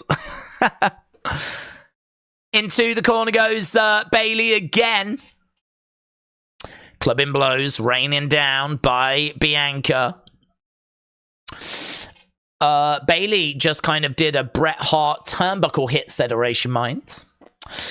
Imagine being a grown man and getting to... Oh, where did that go? Imagine being a grown man and getting cake whenever you want. I envy Montez, said Sean. Bianca getting back up to her feet as Bayley is down. SmackDown camera crew do an excellent job in all seriousness, says AF Chris. Dylan said, what if the third man tonight is Tony Khan's favourite superstar, Jinder Mahal? Scoop up, Bayley on her feet. Into the corner goes Bianca. This match, proper back and forth. Bayley gets picked up, slammed down. Crowds are staying seated. They're making noise. Lovely. Moonsault, middle of the ring. 1, 2. Kick out by Bayley. Kick out by Bayley. Damage control. Looking quite concerned on the outside. Bianca grabbing Bayley. Is Bayley going to find a way past Bianca?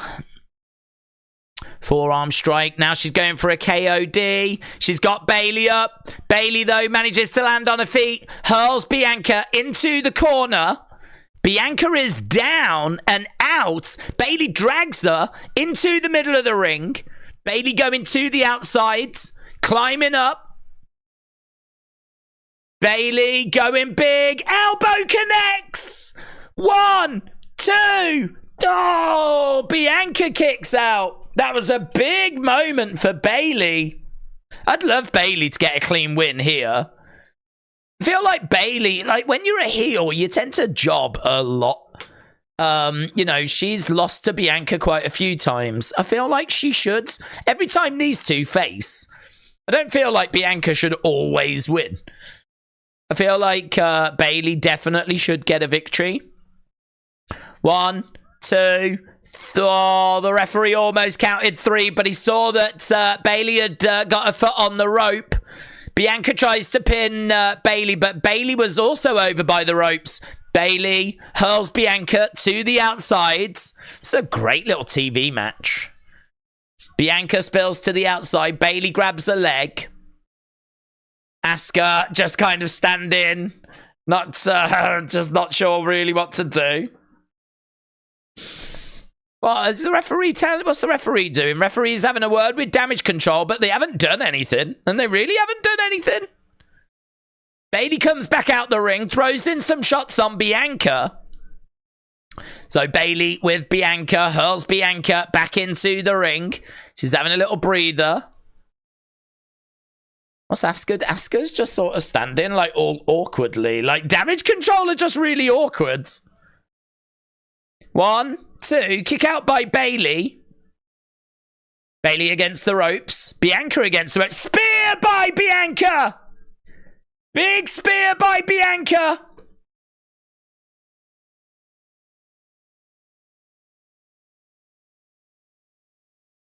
So now she's going to go for the KOD. Bianca has got Bayley. KOD connects. And that's got to be it, innit? That's got to be it. 1, 2, 3. And shocked faces on Damage Control.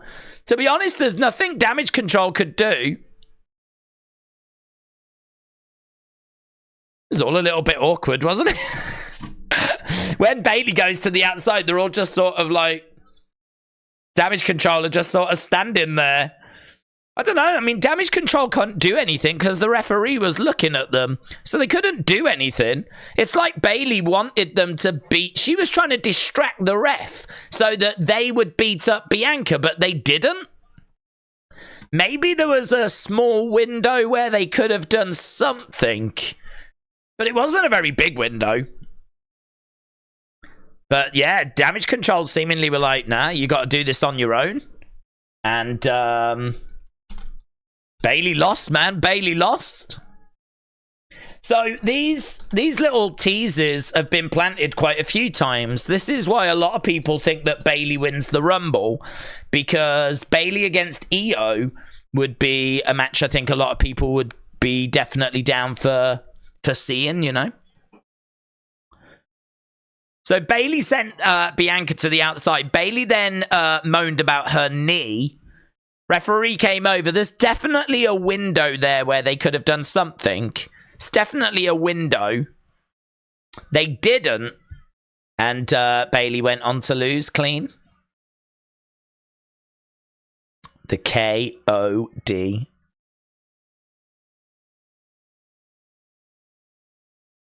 Bayley just signed a new contract, says Mitchell. No one wants to see Bianca win, said Stand and Fight. Good match, could have been better if the crowd had made a peep, said Ellis Dub. I actually thought that was a good match, yeah.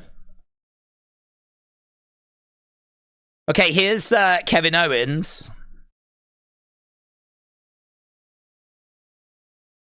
I see what you're doing.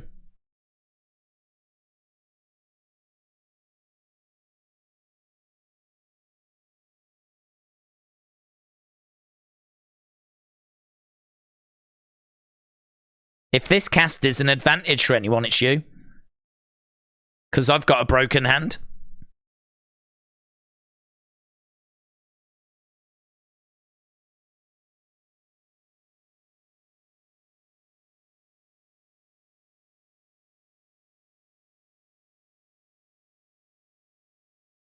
Let's talk face to face.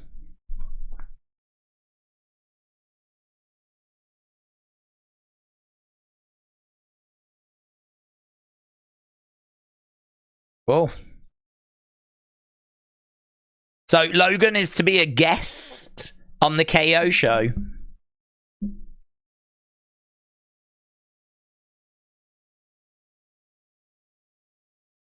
Hope to see you there. Better than me. No, there ain't nobody. Right, 6-man tag coming up tonight. We've got AJ, Randy, LA taking on Solo, Jimmy, and...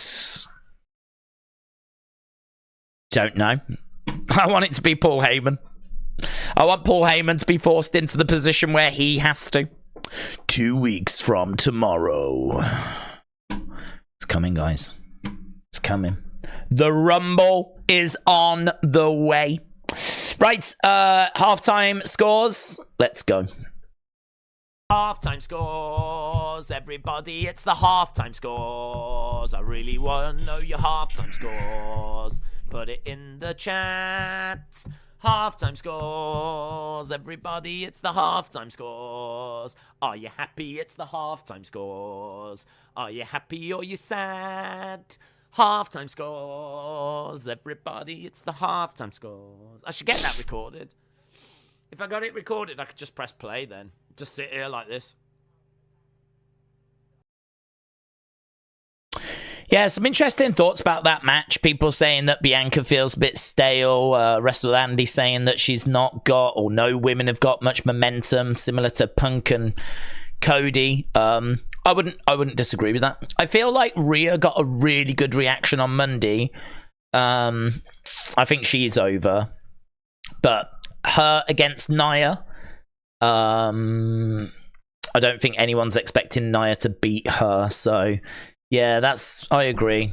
I feel like Bayley splitting up from Damage Control, if that's the story we're about to embark on now, could be really good. So I am sort of looking at that situation, but yeah, I don't disagree. We don't really have anyone that's like CM Punk, Cody. Hope they finish the story, anything like that.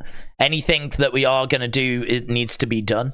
Like, we've got to put those pieces in place still, unless we're about to turn Rhea face. She is going to go face for Elimination Chamber by the looks of it, which makes sense because she ain't going to get booed in Australia. But I think straight after that, she'll go back to being a heel.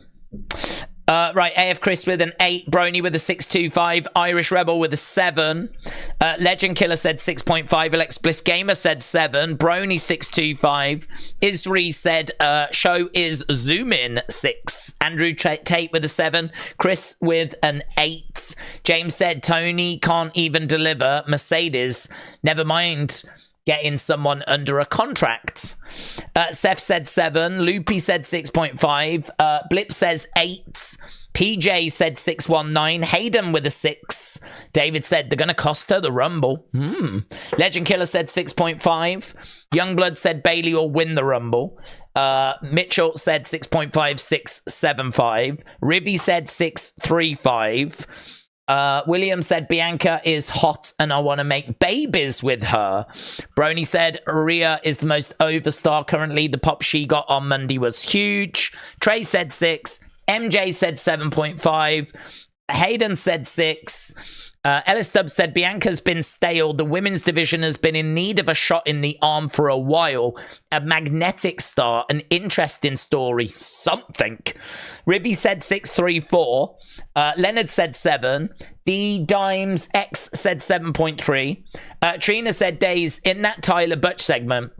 Do you think it would have been fun if someone came to collect their coffees asking, "Are you done?" before Tyler speaks? Butch grins and says, "Yeah, I'm done." That would be fun, yes. That would be fun. Hey, look, we're backstage. We didn't want to cause a DQ.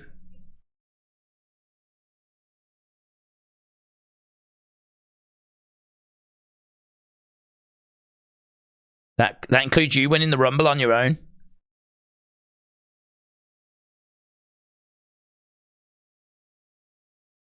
It's done. You've got this.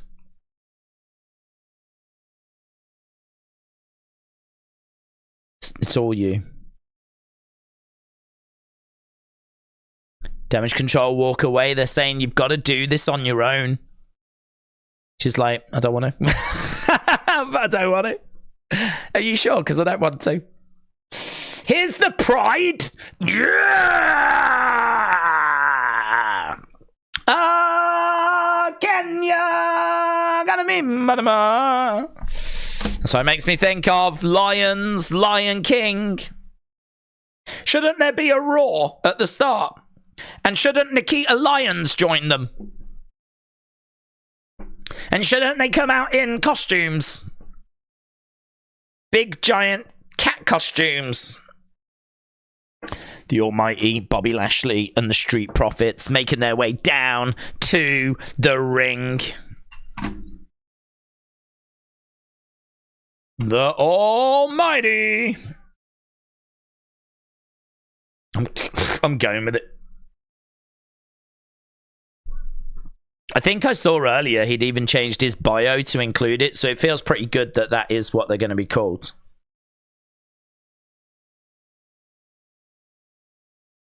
The Almighty is all business. Let's end that poll. We said you don't get long. You can't dilly-dally. You cannot dilly-dally.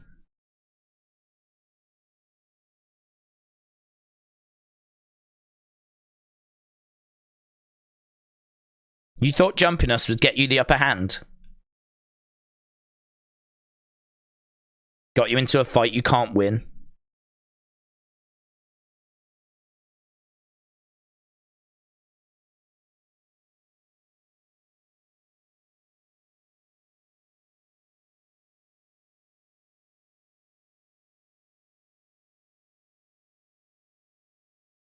We walk down to the ring.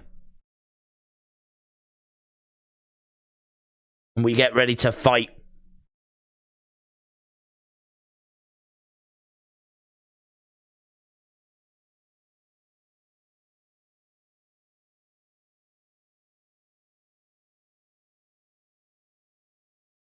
You can settle this right here, right now. So they call out Carrion. Here's Ellerin. Ellerin points out. I like that one white glove. He's gone very Michael Jackson.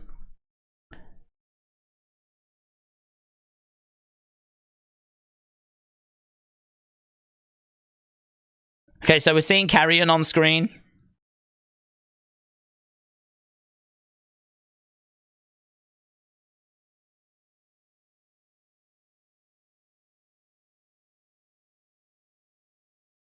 Bobby, you're a lucky guy.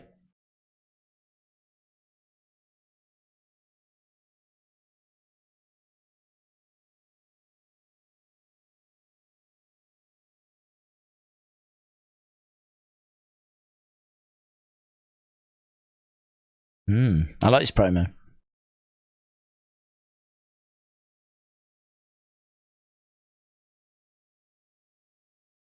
Razar.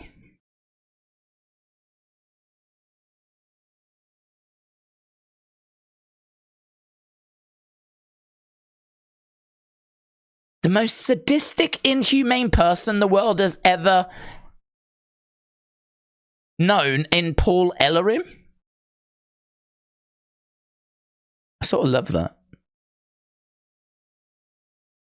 So the lights come on and no one has come out. Good video package. I really love how we're presenting Paul Ellerin as like a dark, sadistic person, you know? Pretty Deadly have approached Lord Heyman. A proposition. We're the best tag team here.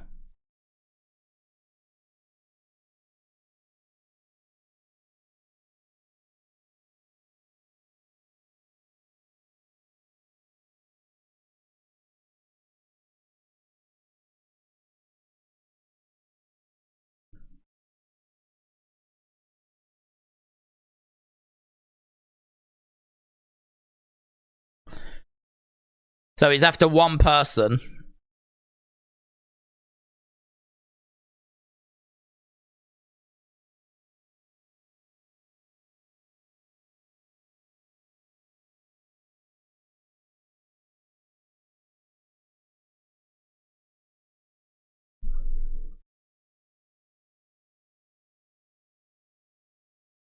It's a bit of a nothing segment, was it? Pretty Deadly coming in, having a word with Heyman. Heyman going, I need one person. They're like, oh, okay, bye. Okay. Right. Damage control turn on Bayley. Bayley wins the Rumble to face Bayley EO Mania, says Matt.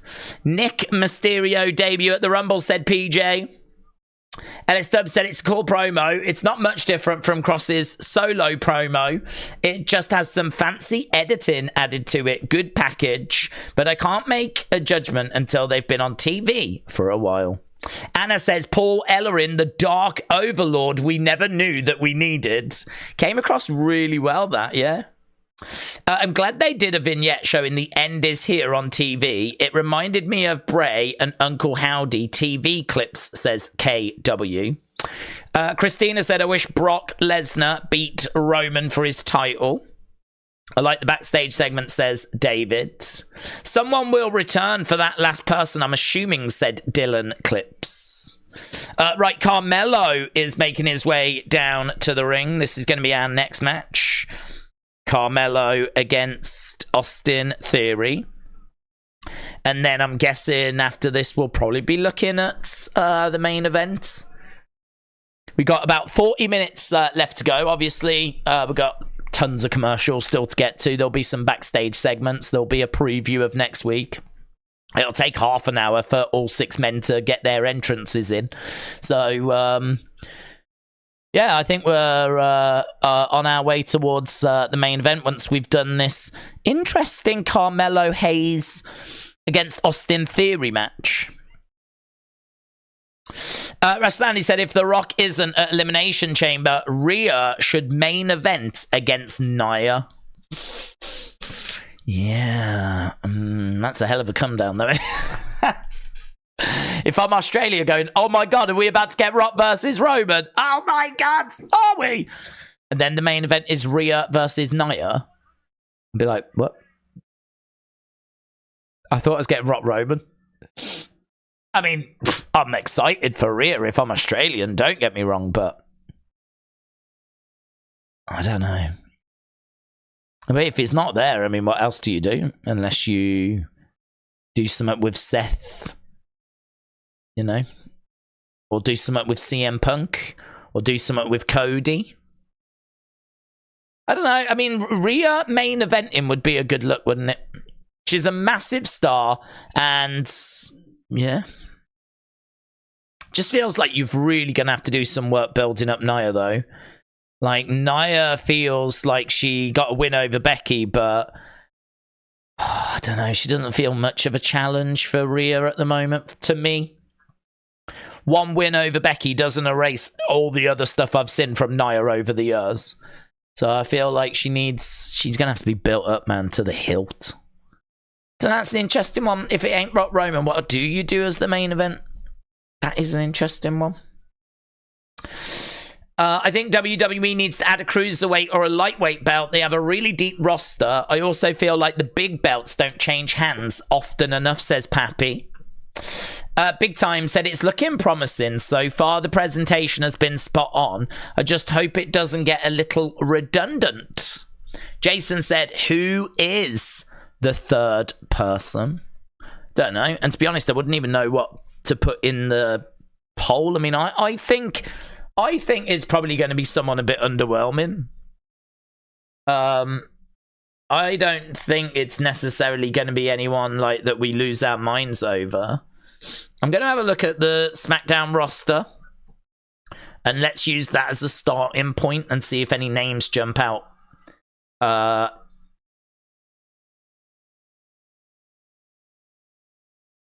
mean, I don't think it would be Grayson. I don't think it would be Ashanti. I don't think it would be Cedric Alexander. I don't think it'd be Dragon Lee. Won't be Carrion. Carl Anderson would be interesting. Very interesting. AJ Styles against Carl Anderson one-on-one would be so good. I don't think it'd be Gallows.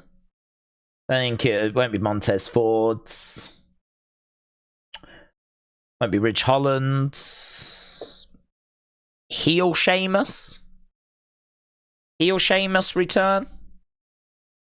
Really, other than that, there's no one on the SmackDown roster that really jumps out. I gotta say, Sheamus. On the SmackDown roster, Sheamus or Carl Anderson. I think Carl Anderson would be a really great shout.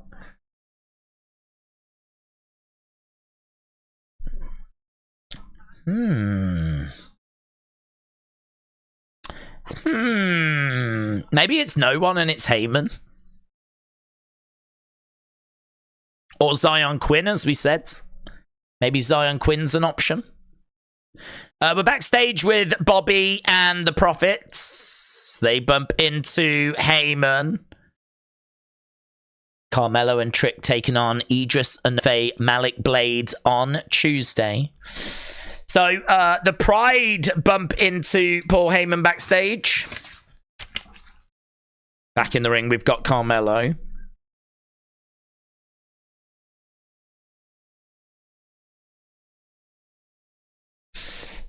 Hey, town down.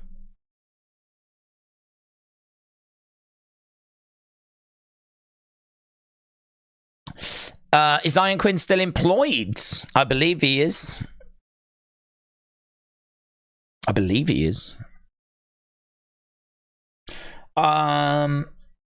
Yeah, he's classed as a free agent. So Brock Lesnar, Logan Paul, MVP, Omos, Von Wagner, Zion Quinn. Omos? Haven't seen Omos in a hot minute. Do you know, Zion Quinn really does stand out the more I'm looking at him.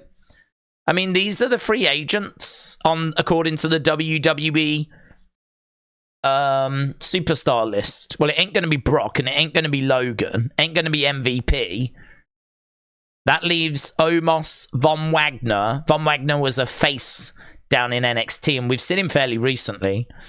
Zion Quinn, though, with that Samoan tattoos. I keep looking at him. And then if we change it over to SmackDown, as we said, there's just not... It's not like names that necessarily jump out. I mean, like, Theory is on screen right now. I've already seen Bobby tonight. I've seen Carlito. Cameron Grimes got attacked. We've seen Butch. Don't think they'll go with Cedric Alexander. We've already seen Cruz. Corey's a commentator. Dragon Lee's a face. Grayson has already sort of said no. Jimmy's in the match. We've seen Wack-In. I think Carl could be interesting. Carrion, it won't be him. Kevin, it won't be him. We've already seen Pretty Deadly. LA's in the match already. Gallows, there's a shout there. Montez, it won't be him. It won't be Mr. McMahon. It won't be Nick Aldis. It won't be Pat. Seen Ellerim. Won't be Heyman. Or it may be Heyman. I'd love it to be Heyman. Won't be Ray. Randy's in the match. Won't be Razor. Ridges down in NXT. Won't be Roman. Won't be Santos. Could be Sheamus. Solo's in the match. Won't be Triple H. And it won't be Tyler Bate. And that's the SmackDown roster. So, like... There's a few names there, like Sheamus, Carl Anderson, Luke Gallows, that maybe, you know, there are potential. If we look at the free agent list, I think Zion Quinn is a shout. I don't think we would get someone over from Raw. I don't think we would. I suppose we could. I don't think we would.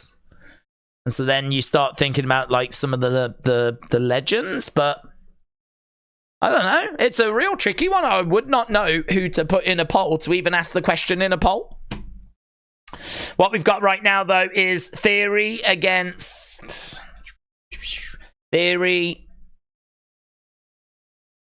Carmelo.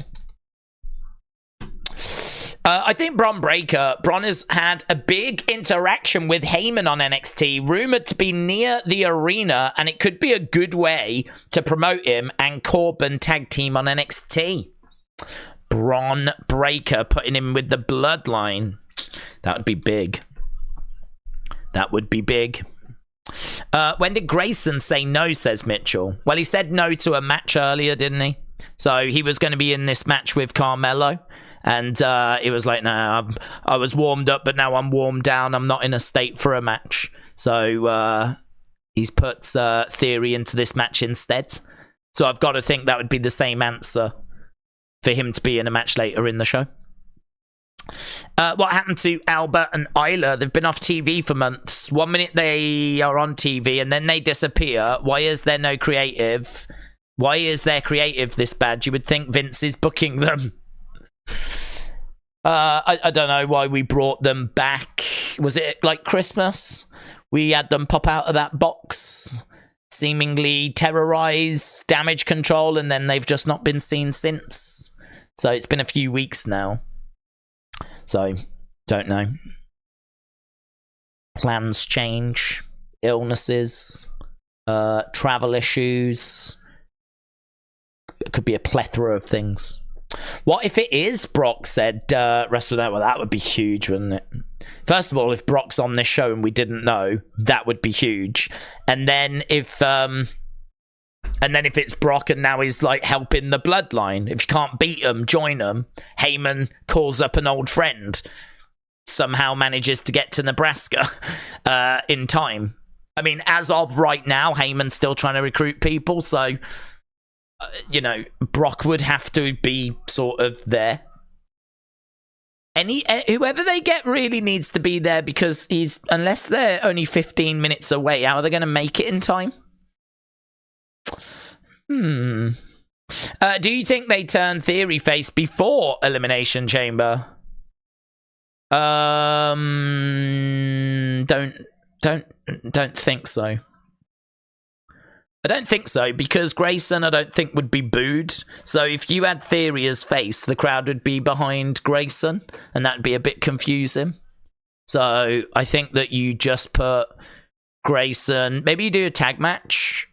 Maybe you do Grayson and Theory trying to get the tag titles for Elimination Chamber.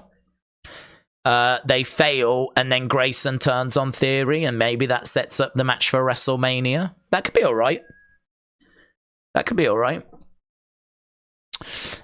We've had more commercials than show tonight, said A. Jobson. What do you think about Theory going to NXT to find himself? That failed Money in the Bank still lingers like a bad stench. I'm not really a fan of people going to NXT to find themselves, because it doesn't necessarily seem to work very well. Like Dana Brooke went down there to find herself, she got cut. Mandy Rose went down there to find herself, she got cut. Baron Corbin's gone down to find himself, and I don't think he's changed. I mean, he's got the burn the ships thing now, but I'm not seeing any difference in who he is compared to who he was. So I don't know that that's worked. So them going back down to NXT to, like when Finn Balor went back down, I don't know really that that anything changed other than he didn't rely on the demon, you know? And when he went back up, we ended up putting him into Judgment Day, which we could have done any Jack doing. So I'm not really a fan of sending people back down to NXT to then bring them back up and find themselves. I think I'd just turn him face.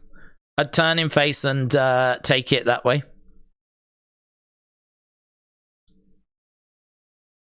Right, we are back to the show, and we are back to Carmelo against Theory.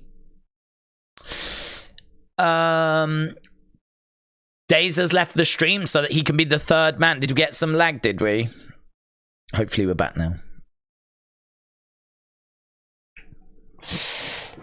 We are back, says LD. Cool. William is asking who's going to join. We don't know. It's an interesting one. They've definitely got us thinking. Carmelo coming out. So we've got half an hour to go. Half an hour left in the show. Who is going to be the third man? Who's it going to be? Baron will be the one that gets cut after Mania, said David. 6 tag next, please, Paul, said Pluto. MJF? Could you imagine? Hurricane Mayhem said Jinder. Flint said it's going to be John Travolta. James said, I'm probably going to stay off Twitter. I don't want to see Hard to Kill spoilers. Are they taping it? Are they taping Hard to Kill? It's going to be the original Heyman guy, CM Punk. Oh, you didn't know? You'd better call somebody, said Dave. Flint said, could Carmelo be the next megastar? Oh, we answered that earlier. With still the main event this match and less than half an hour left, there's going to be some hijinks. I really miss how hyped Sammy was when he came out and felt part of the Bloodline. Was so electric, said AF Crit. He was brilliant in the Bloodline. Brilliant. But you don't need me to tell you that. Bron Breakker reunited with Heyman when he was in NXT, said Callum. It's going to be Bron Breakker. I've been saying it all night, says William. Defcon said the third man is Pork Chop Cash. If it is Braun, that's going to be huge for him. Huge. It's going to be John Fury. Oh, I hope so, Legend Killer. That would be the best. Big John Fury. It's live, but you know what dirt sheets are like. They don't stop spoiling stuff. Yeah, but are you not watching it? Are you missing it? Because if you're watching it, I'm just confused. I would have thought you'd be watching. Oh, hello. What's going on?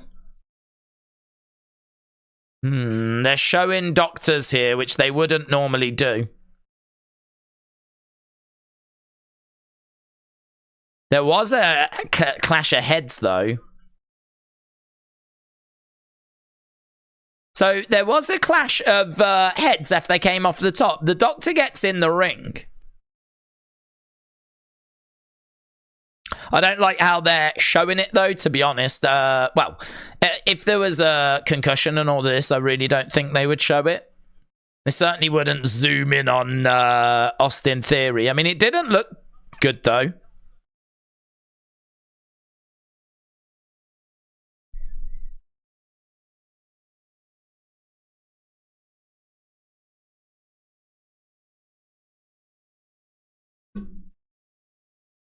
Okay, well, they've called it. That's really a bizarre finish. I mean, I feel like if that was genuine, I don't think they would keep the focus on them. I think they would cut away to the commentators, cut away to the crowd. But it's such a flat finish that, like, you sort of think, did they really book that? Did they book that as a way of trying to protect both guys, or... I don't know. Theory did land bad on his heads. The ref was way too quick to call the finish. I don't think it's genuine. Well, my rule of thumb tends to be that if they're going to show the competitors once the ref has called the match, if they're going to show the competitors for a prolonged period afterwards, then I always lean to it not being genuine. But they did show the competitors. They didn't stick on them. I'm a bit confused by that one, to be honest. I'm a bit confused by that one.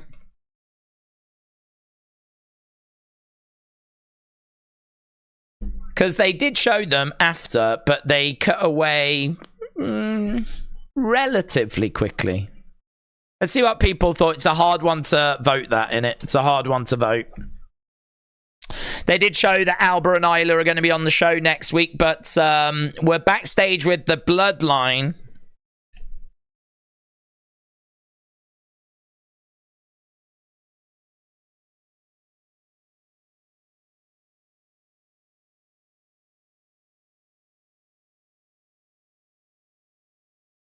There's not one man here that is worthy.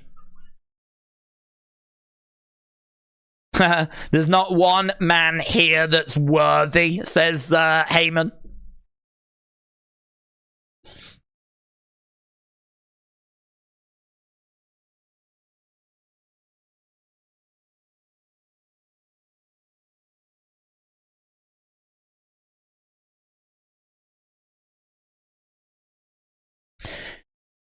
So, Paul Heyman saying that no one is worthy. Auditions are over.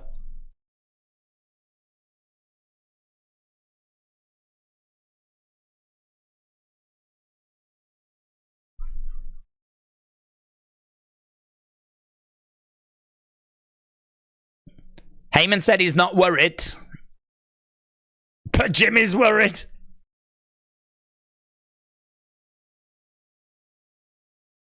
I'm not. Solo's not. So, are we going to do the... Is the answer going to be there isn't a partner? No yeet. No yeet. So, they've attacked Randy. So, I wonder if what we're actually going to do is we're going to end up just doing AJ and LA versus Solo and Jimmy. They've attacked Randy as he was making his way to the ring. So, Randy Orton was coming out, and Randy was attacked which may just result in it being a tag match. Roman will be the third man. Roman might be there, said AF Chris. Guess we know why he wasn't worried.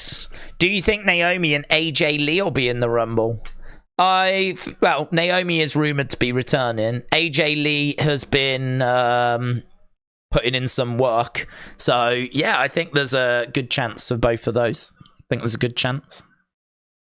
AJ is the one that you'd have the biggest question mark around, but she's got to be tempted, you know, to come back to WWE, a place where she's not been for so long, and it being under such different circumstances now, and there's such momentum, and there seems to be such goodwill around, you know. Seems like a different place now, you know. It's like we've blown the cobwebs away from Backstage.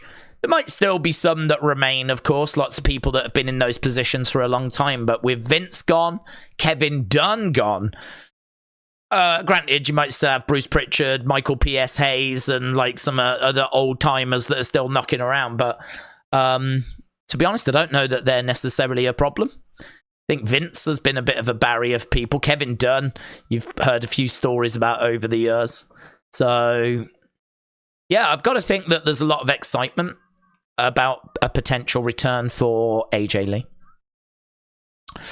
Now it's a tag. Randy runs in at the end and will cause a DQ, said David. SW Creation said, I had to come here because where I love they cut to breaking news. I had to come here because where I love they've cut to breaking news. Did that go? Because of a new Alabama head coach, said SWF Creations. Well, I don't know anything about Alabama. I don't know anything about new head coaches. And I don't know anything about hockey. So, SWF Creation, shout out to you. We are at commercial break as we're waiting to find out if there's even going to be a third person that gets added to this main event. Mitchell said it kind of sucks if the swerve just ends up being a 2-on-2 match and they just take Randy out. Kind of feels like a bait and switch. Lance said it seemed like it was just WrestleMania last month. Oh, I don't know. It feels like it's been a while now. I'm definitely ready for another one. I'm definitely ready for the next one. David said Omos makes Zeus look like Kurt Angle. Zoom Station said Omos should have his own reality show. Mitchell, I agree. If it's a bait and switch, that would be a bit sucky. Austin said Omos is better than AJ Lee. Well, you know, a lot of people will be upset by that, but I think you're right because I think in a fight, Omos would win, and that's how we sort it out. Is Omos better than AJ Lee? Yes. In a fight, I would predict that he would secure the victory. So I agree with you. I don't care about college football, says SWF Creations. It's college football, said A. Jobson. Calvin said that definitely changes whatever plans they had for Waller and Theory. Flint and Squishy Fish said it's going to be Kane or John Bone Jones or Stone Cold or Tom Cruise. Well, I would accept any of those. But we've gone back to the action. We got 19 minutes to go, and Gunther returns on Monday. We've just seen Randy have to hobble his way to the back. So you got to say, if you can't find a partner, reducing their numbers is a perfectly acceptable way forward. You know, taking it down to 2-on-2. So, moments ago, Randy Orton was attacked by Jimmy and Solo. How is AJ and LA Knight going to coexist? AJ, of course, attacking LA Knight not that long ago. Can they coexist? That classic question that we ask in the wrestling world. Can they coexist? Yes, they'll be fine. They'll be fine. Miss Dal Jr. said next week is gonna be great. I'm gonna go to SmackDown in Atlanta. Is Brock going to be there? We'll have to wait and see. Big Time said a tag match is pretty lame.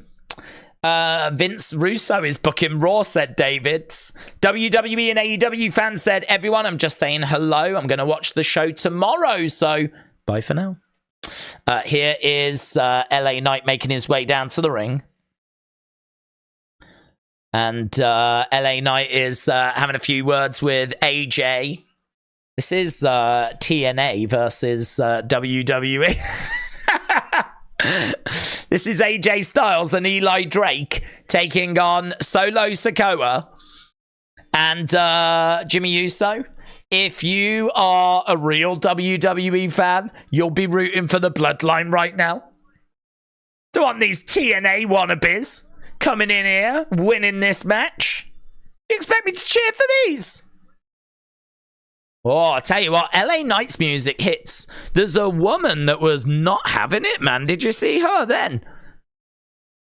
LA Knight's music hit, and this girl, I don't know what she was expecting.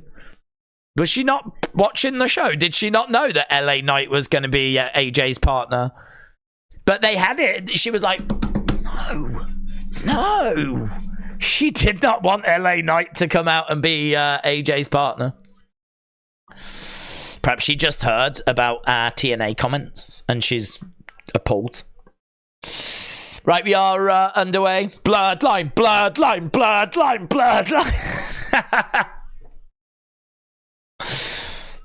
It's an invasion. Was AJ the last guy to not go through NXT? Was he the last guy to not go through NXT? Oh, that's a hell of a question. I mean, I don't remember Braun doing much in NXT, but Braun, I believe, was before AJ. I remember Braun being one of Adam Rose's rosebuds. I think we've all seen that picture, but I don't remember Braun. Omos is an interesting one, isn't he? Because Omos didn't really do much in NXT. He was on a few house shows. So, I don't know, does that count? Actually, just brought in nothing to do with NXT, straight to the main roster. I think, yeah, I can't think of another example. CM Punk, if that counts. Cody Rhodes. Do these count? I don't even know if these count. Both of them had been in WWE before. So do they count? And Cody was on NXT as a pro. And he was Bray's pro, wasn't he? Husky Harris was the rookie and Cody was the pro. We were talking about that being a potential match when Bray came back. Either way, this is a main event and it is a tag match. It is 2-on-2. We've got 14 minutes left to go. Can they coexist, said Zoom Station? Can they coexist? Was Rusev in NXT? He was, yes. AEW against WWE against TNA against Ring of Honor. Bailey looks like she's gained some weight, said Suzanne. Essa said main event Jey Uso. Can't believe people actually think LA Knight is getting stale and not getting the same reaction, says Youngbloods. Aubrey said it was obvious Omos was main roster talent from day one. No need to kick around in NXT. Big Time said, random question. Are you afraid of death? That is random. I don't want to think about the idea. It's scary. You could be alive and then end up dead in 6 hours. Wow, you could end up dead in less time than that, to be honest. No, I don't think that you should be afraid of it. It's going to happen to all of us. So something that's going to happen, you know, is probably best to try and make peace with it, isn't it? You know. So I don't really think about it, to be honest. Don't really think about it. I have thought about would I want to be buried or cremated, though. That's definitely something I've thought about. Actually, the moment of dying I don't ever think about, and I'm not too worried about that moment. Depends how it happens, but none of us know that. But, yeah, about, like, you know, would you want to be buried or cremated? I do think about that sometimes. Actually dying, no. I just think, personally, whatever's after is basically going to be the same as what was before. So, can you remember what you was doing before you were born?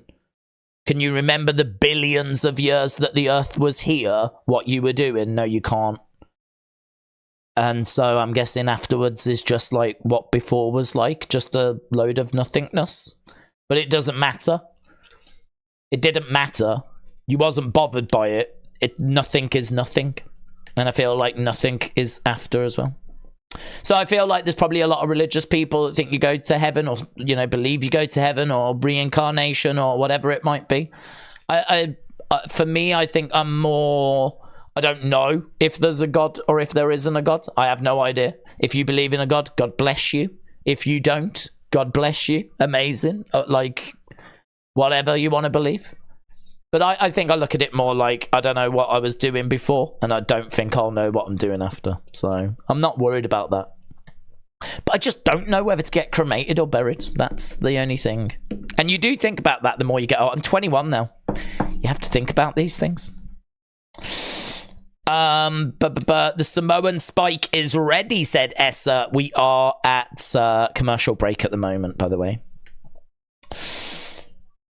When I'm dead, I'm haunting every single hunt, says James.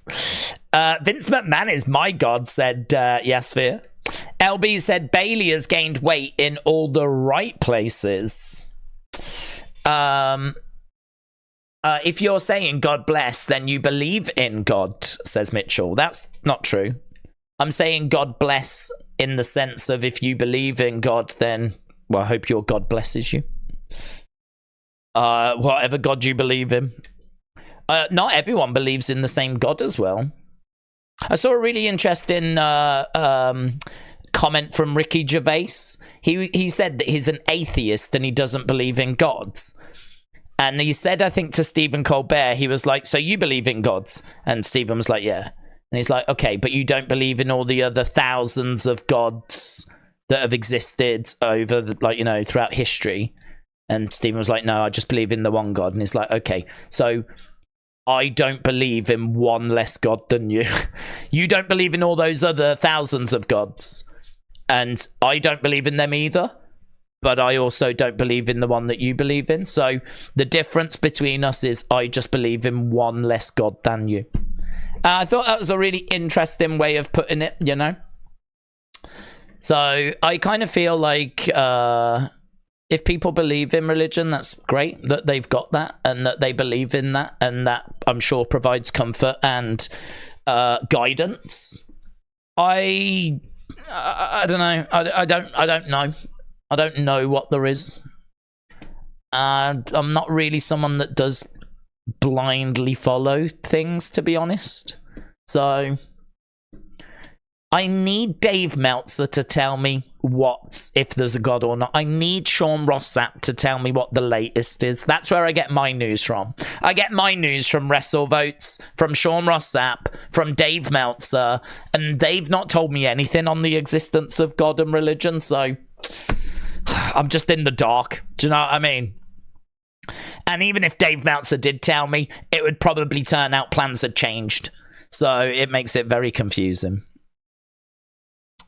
But, yeah, I don't know.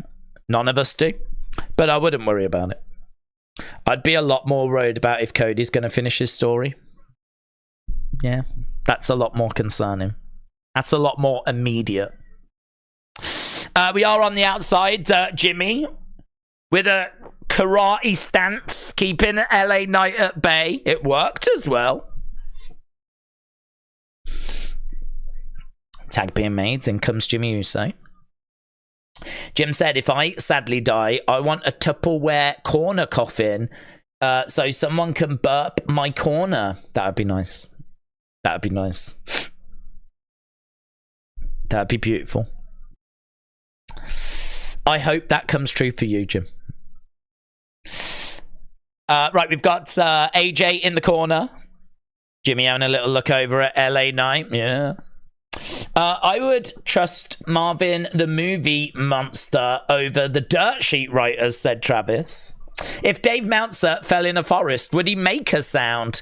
And would he see 7 stars out of 5? He would. He would. That's very good. He would see 7 stars. Austin said, God is real. Vince McMahon had a match with him. That's a great point. You've got to applaud that. Well done. God is real, and he has actually competed on WWE television. You're right.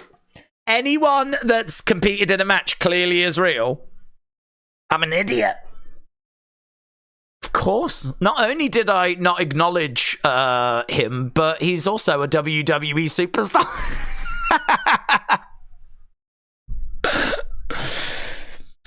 LA Knight on the outside. In the ring, we got Jimmy with AJ duck underneath. Pele kick there by AJ. Oh, we need to end this vote, don't we? This was one for Theory and Carmelo. Okay, got 47%. Mert got 19% all time. Got 18. Great. Got 15%. Coach Co, shout out to you. Randy Orton is making his way back. Coach Co said, I tried to butter my bread with a lorry, but it just ended up being a load of codswallop. I'm chuffed to bits that we're having a natter today. Hey, that was actually English. That was an actual sentence from Coach Co. Coach Co, hope you're doing well. You did very well in our Hall of Fame community votes, by the way. Very well. I think you ended up like 3rd, which was amazing. We're going to put a post out about all of that, but just going to wait a week or so. I want to get the acceptance speech in and get everything together. So Randy has made his way down. He's managed to get Jimmy Uso draping DDT. So Randy, I'm guessing, has just been allowed in this match. So he felt the pain of the Samoan spike. Randy Solo at WrestleMania. Look at Heyman. RKO connects there by Randy on Jimmy. And Randy secures the pin and the win. So that's a real shame that we've spent this show going, who's the 3rd man? Who's the 3rd man? And no one was the 3rd man. Like, that was a shame. But we've still got a little bit of time, though. I mean, if we're going to end now, we're going to end early. So I'm guessing there's going to be a bit of a schmaltz of some degree. There's going to be some sort of a brawl, some sort of an attack. So Randy hitting the RKO on Jimmy, securing the victory. We had Solo coming in. AJ Styles and LA Knight have come to the assistance. Look, Solo's still wobbling around. He gets RKO'd. So right now we've got the baby faces in the ring. Solo has been RKO'd. Jimmy has been RKO'd. Randy on the outsides. Throwing in some European uppercuts. Jimmy Uso slumping down onto his knees. Jessica Carr coming over as Randy gets the ring steps. Drives the ring steps into Jimmy. So the baby faces now are trying to take out the Bloodline. Tell you what, man, the wise man dropped the ball. He really needed to find a 3rd person for Jimmy and Solo. Jimmy and Solo might not have been bothered about taking on these baby faces by themselves, but it has really not worked out well as Solo gets power bombed through the table. Big statement sent by AJ, Randy, and LA Knight. But these three, even though they're united right now, they're not going to be united at the Royal Rumble. Fatal 4-way awaits. And we're seeing Paul Heyman, Cole, Roman Reigns. Well, it's your fault. You botched it. It's all well and good saying call Roman Reigns. Where was the third person? So the baby faces standing over the battered and beaten bodies after a big powerbomb through the table. Big pop at the end of the show. People were really enjoying that moment. Call Roman Reigns. So what we've got is over on the Wrestling Days Clips channel. We're going to put that poll up right now. The show has come to an end.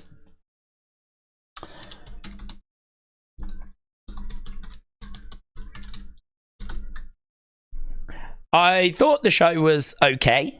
I would have liked, I don't know, I would have liked something a little bit more meaningful. This just didn't really feel like it really mattered, unless there's going to be some repercussions for Heyman botching.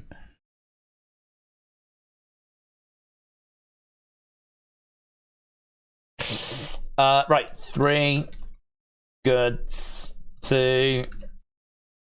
Okay. 1 bads. What did you score? SmackDown 1/12/24. Boom. Okay, so that poll is up right now, and I want your votes. Vote. I want your thoughts. I want your votes. This is where I want them as well, because we did used to take them in the chat, and I will still read them in the chat, but I want them here more because this is where we're compiling the data. So if you go to Wrestling Days Clips, if you go to the second channel, click on the community tab, you will see the poll over there. I do sometimes get people asking, why is it over there? Why don't we just do it here? If we did it on the stream, we wouldn't have as many options. We only get 4 options on YouTube chat, whereas over there we can have 5. I would love even more, to be honest, but 5, at least we get an extra one. And I don't put it onto the community tab of the Wrestling Days channel because I don't really want to fill up everyone's feed with chats, with polls, you know?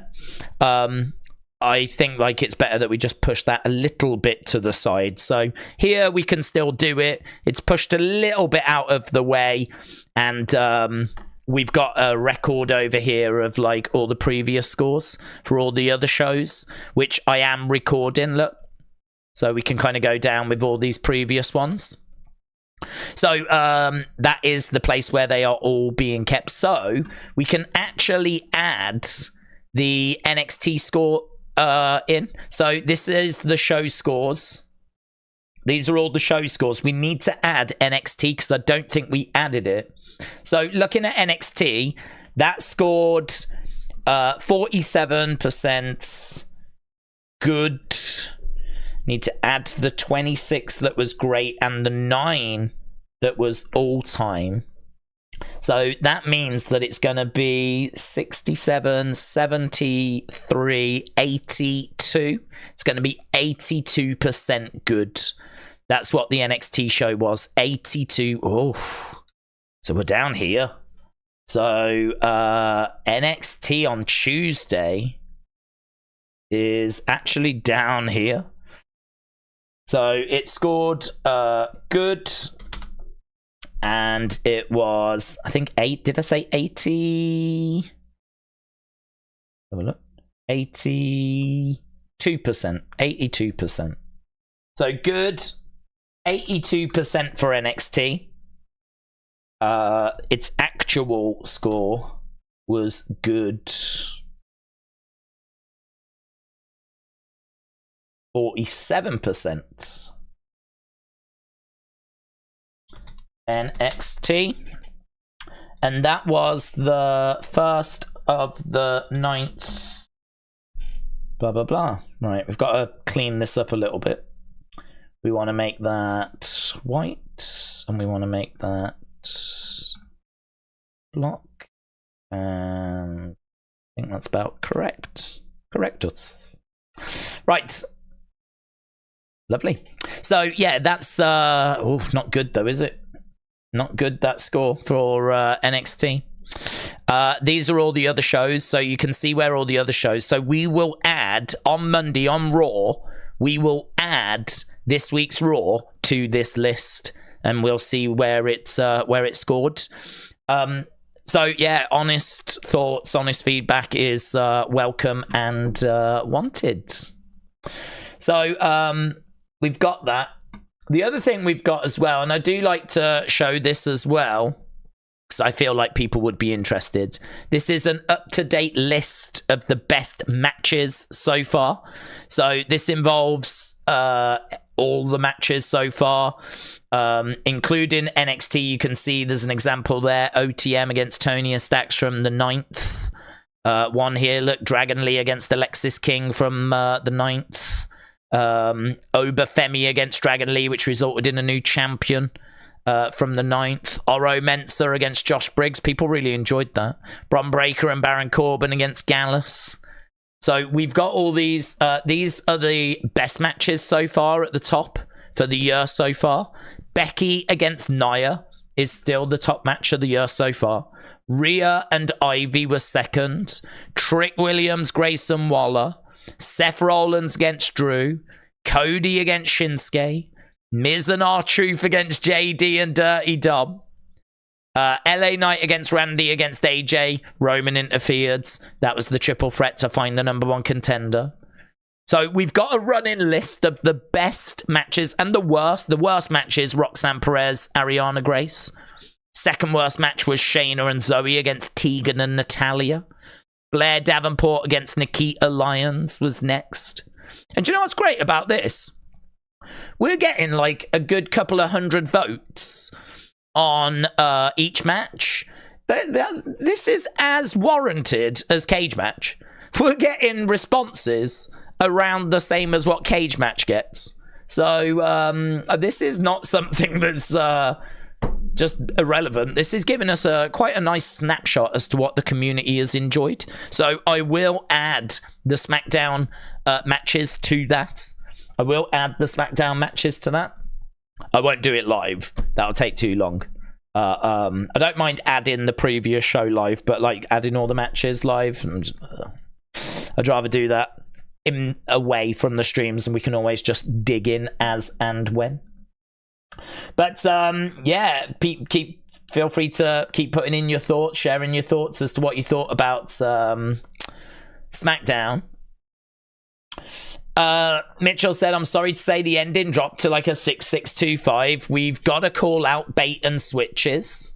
James said, it looks like Cora's been injured at a house show tonight. Oh, really, James? Hopefully that is not serious. I'll have to have a look at that for the unseen. Alexa said, it looks like Cora was hurt at a house show. Austin said, WWE is dying without Omos.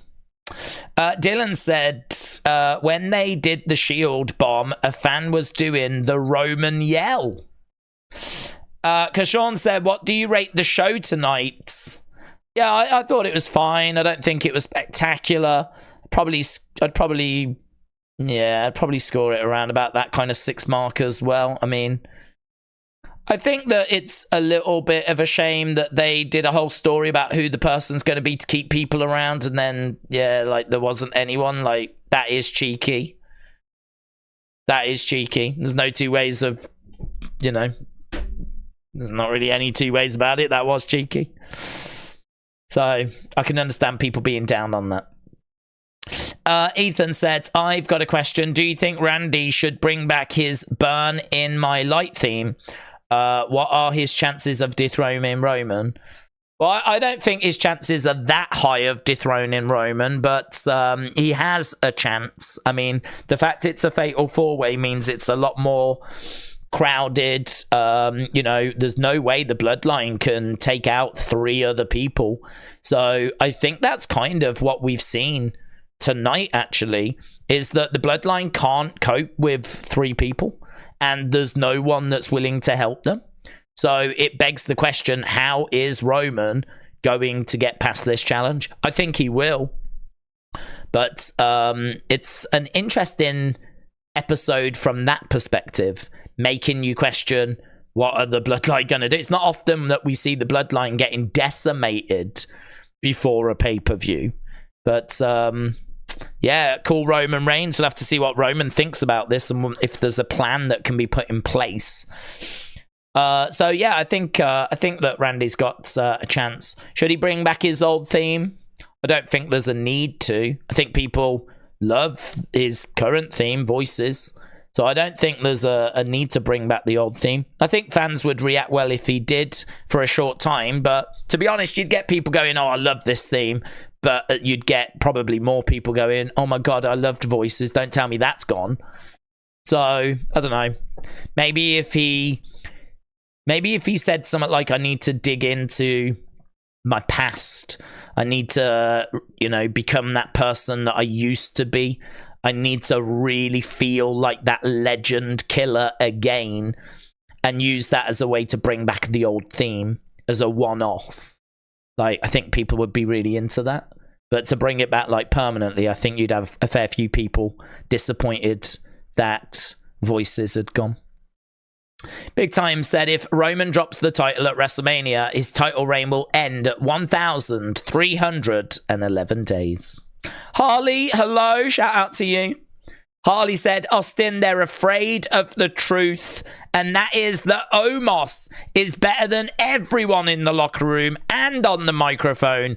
In this ring, he'll even be on commentary. No one can touch him. No one can match him. We've got some Omos stands in the chat right now. Harley, I hope you had a good Christmas. What do you think we do with Jade? Because it certainly feels like you forget she's employed. Well, I think she needs to run in NXT. I think we made a big noise about her. Turned out that noise coincided around the same time that Edge went to AEW. That noise kind of settled down a bit. You know, we don't see her popping up in the background and Triple H going and greeting her anymore. Triple H saying that her development wasn't as advanced as maybe they thought. So it sort of implies that they've checked her out and gone, oh, we thought you was a little bit further along than this. I think she needs NXT. I think that her spending time in NXT is not a problem. I think you put her in NXT, you book her as a killer.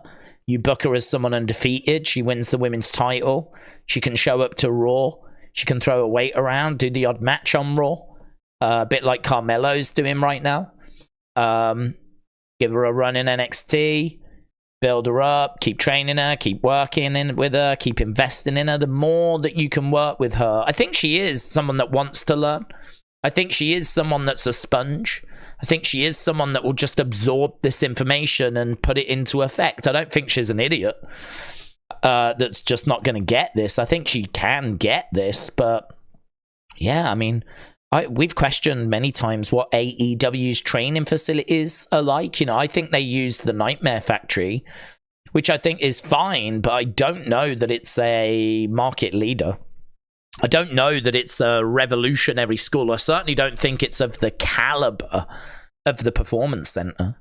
I think the Performance Center is miles ahead of pretty much anything else that's out there outside of maybe like the New Japan dojos. So I feel that I just think that she needs to go to NXT. I just think that she needs time there, and we've kind of felt that way before she came in. So, yeah, nothing's really changed other than the fact that WWE seem to be admitting that that's the case as well. So, I think it's fine. I think we've still got plenty of time with her. She's still really young. Even if she spends a year or two down in NXT, I think she's still only in her early 30s, is she? I keep looking because I keep forgetting. I think, I guess, she's 34. But I do always forget. Something in my head says 34. She's 31. I just can't remember. She's 31. So there we go. Even in 2 years' time, she'll be 33. She could spend 2 years in NXT and then spend 10 years on the main roster, and she'd be absolutely fine. What about Jade turns up in the Rumble and then she goes to every show like Punk to try and get a contract and then signs to the NXT? That'd be fine. Yeah, that'd be good. No problem with her being in the Rumble. Rumble's not anything, is it, really? I mean, it's a big thing to be a part of, but it's nothing that's going to be technically strenuous, you know? It's not like she's going to be exposed as a bad wrestler from her appearance in a Royal Rumble. So, yeah, her being in the Rumble is absolutely fine. And then the only thing I would say is if she was to go to the main roster after that, you'd have to do a lot of work to protect her. A lot of tag matches. You could see her probably being a tag partner with Natalya. You know, like how Natalya tends to hold the hand of new talent. I could definitely see that. Ethan said, I got another question. What would be your favorite rivalry? John Cena, Randy, or Randy Triple H? If Evolution didn't betray Randy back in 2004, we would have it. What's my favorite rivalry? Well, I love the Undertaker, Shawn, Undertaker, Triple H, you know, those 4 WrestleManias. Like, I don't know if that counts or if it doesn't count, but if it counts, then it would be that. I love that. I think that Shawn wanting to stop the streak and then putting his career on the line, and then his friend standing up for him, and then the WrestleMania 28 Hell in a Cell match. I mean, those 4 matches and the build to those matches, I mean, that is a rivalry. That is a story that was told over multiple WrestleManias. To me, those involve some of my favorite matches. I mean, the Hell in a Cell match at 28 is also one of my favorite WrestleMania matches. I feel like 26 is amazing. 26 might have been a 5-star match. Did Meltzer score that 5 stars? Meltzer wrestle. I don't think it's better. I really don't. I don't think WrestleMania 26 is better than 25. I think 25 is better. No, Meltzer scored that 475 as well. So he scored 25 475. That's amazing, isn't it? He scored WrestleMania 25 475, and then a year later they do another match, and which, you know, how do you follow the one from the year before? I mean, trying to follow that is just... And Meltzer scores that 1475. Amazing. Amazing, amazing, amazing. And don't forget, I know people are like, oh, who cares what Meltzer thinks? But what I would say is, I agree. I don't compare his AEW scores to WWE scores. But why can't you compare his WWE scores to WWE? What's wrong with comparing his WrestleMania 29 score to his WrestleMania 25 score? You know, and what he thought about the Undertaker matches. Like, you can do that. That doesn't, you know. I agree. I would never want to compare what he thinks about AEW to WWE. That I'm not interested in. But comparing what he thought of WrestleMania 25 to WrestleMania 26, or what he thought of 27 to 20, I think that's quite interesting. I want to have a look, see what he scored the Triple H match now. The Triple H match, 4.5 for WrestleMania 27. And what did he do? 28. 28's got to be 475. It's got to be. It was absolutely brilliant. It was absolutely brilliant. I think it might even be my second favourite match out of them. Yeah, 4.7. That's amazing, isn't it? WrestleMania 25, 475. WrestleMania 26, 475. WrestleMania 27, 4.5. WrestleMania 28, 475. Those 4 matches, I mean, you're going to be hard pushed to find 4 matches in a story, in a sequence, in a feuds that can beat those 4 matches in WWE. That is amazing. People love Cody and Seth and their matches. I do have a problem with them, but people absolutely love them. So a lot of people would say that might be the best 3-match feud, the one that concludes with Cody being injured in the Hell in a Cell. But that is another conversation for another time. Right, we're done. We're done because I need to go and have a look at this Cora Jade thing, and I really need to get going on the Unseen video. I have been sort of doing them the next day, but the problem is tomorrow we've got UFC, so that's not going to be possible. So I'm going to go away and start working on that now. So a big thank you to everyone that joined us. I hope you got something from the show. Let's end the poll before I forget to do that. So our main events scored... okay, 37%, great, 34%, all time, 19%, and got 9%. We'll add those to the scores. I've got all the other scores written down as well. I'm going to go off and work on the Unseen video. Have a great evening. We are back tomorrow for UFC. If that is not to your taste, we are back on Sunday for our Sunday stream where we will preview what's happening next week. If that's not to your taste, we are back on Monday with our Raw watch along. And if that is not to your taste, we are back on Tuesday with our NXT watch along. And if that is not to your taste, there are toy hunts on the channel as well. And there will be Unseen videos, and I do put little bits of news and thoughts out, and if none of that's to your taste, I just don't think this is the right place for you, right? But a big thank you to everyone that joined us regardless. Have a great evening. I will see you next time. Bye for now.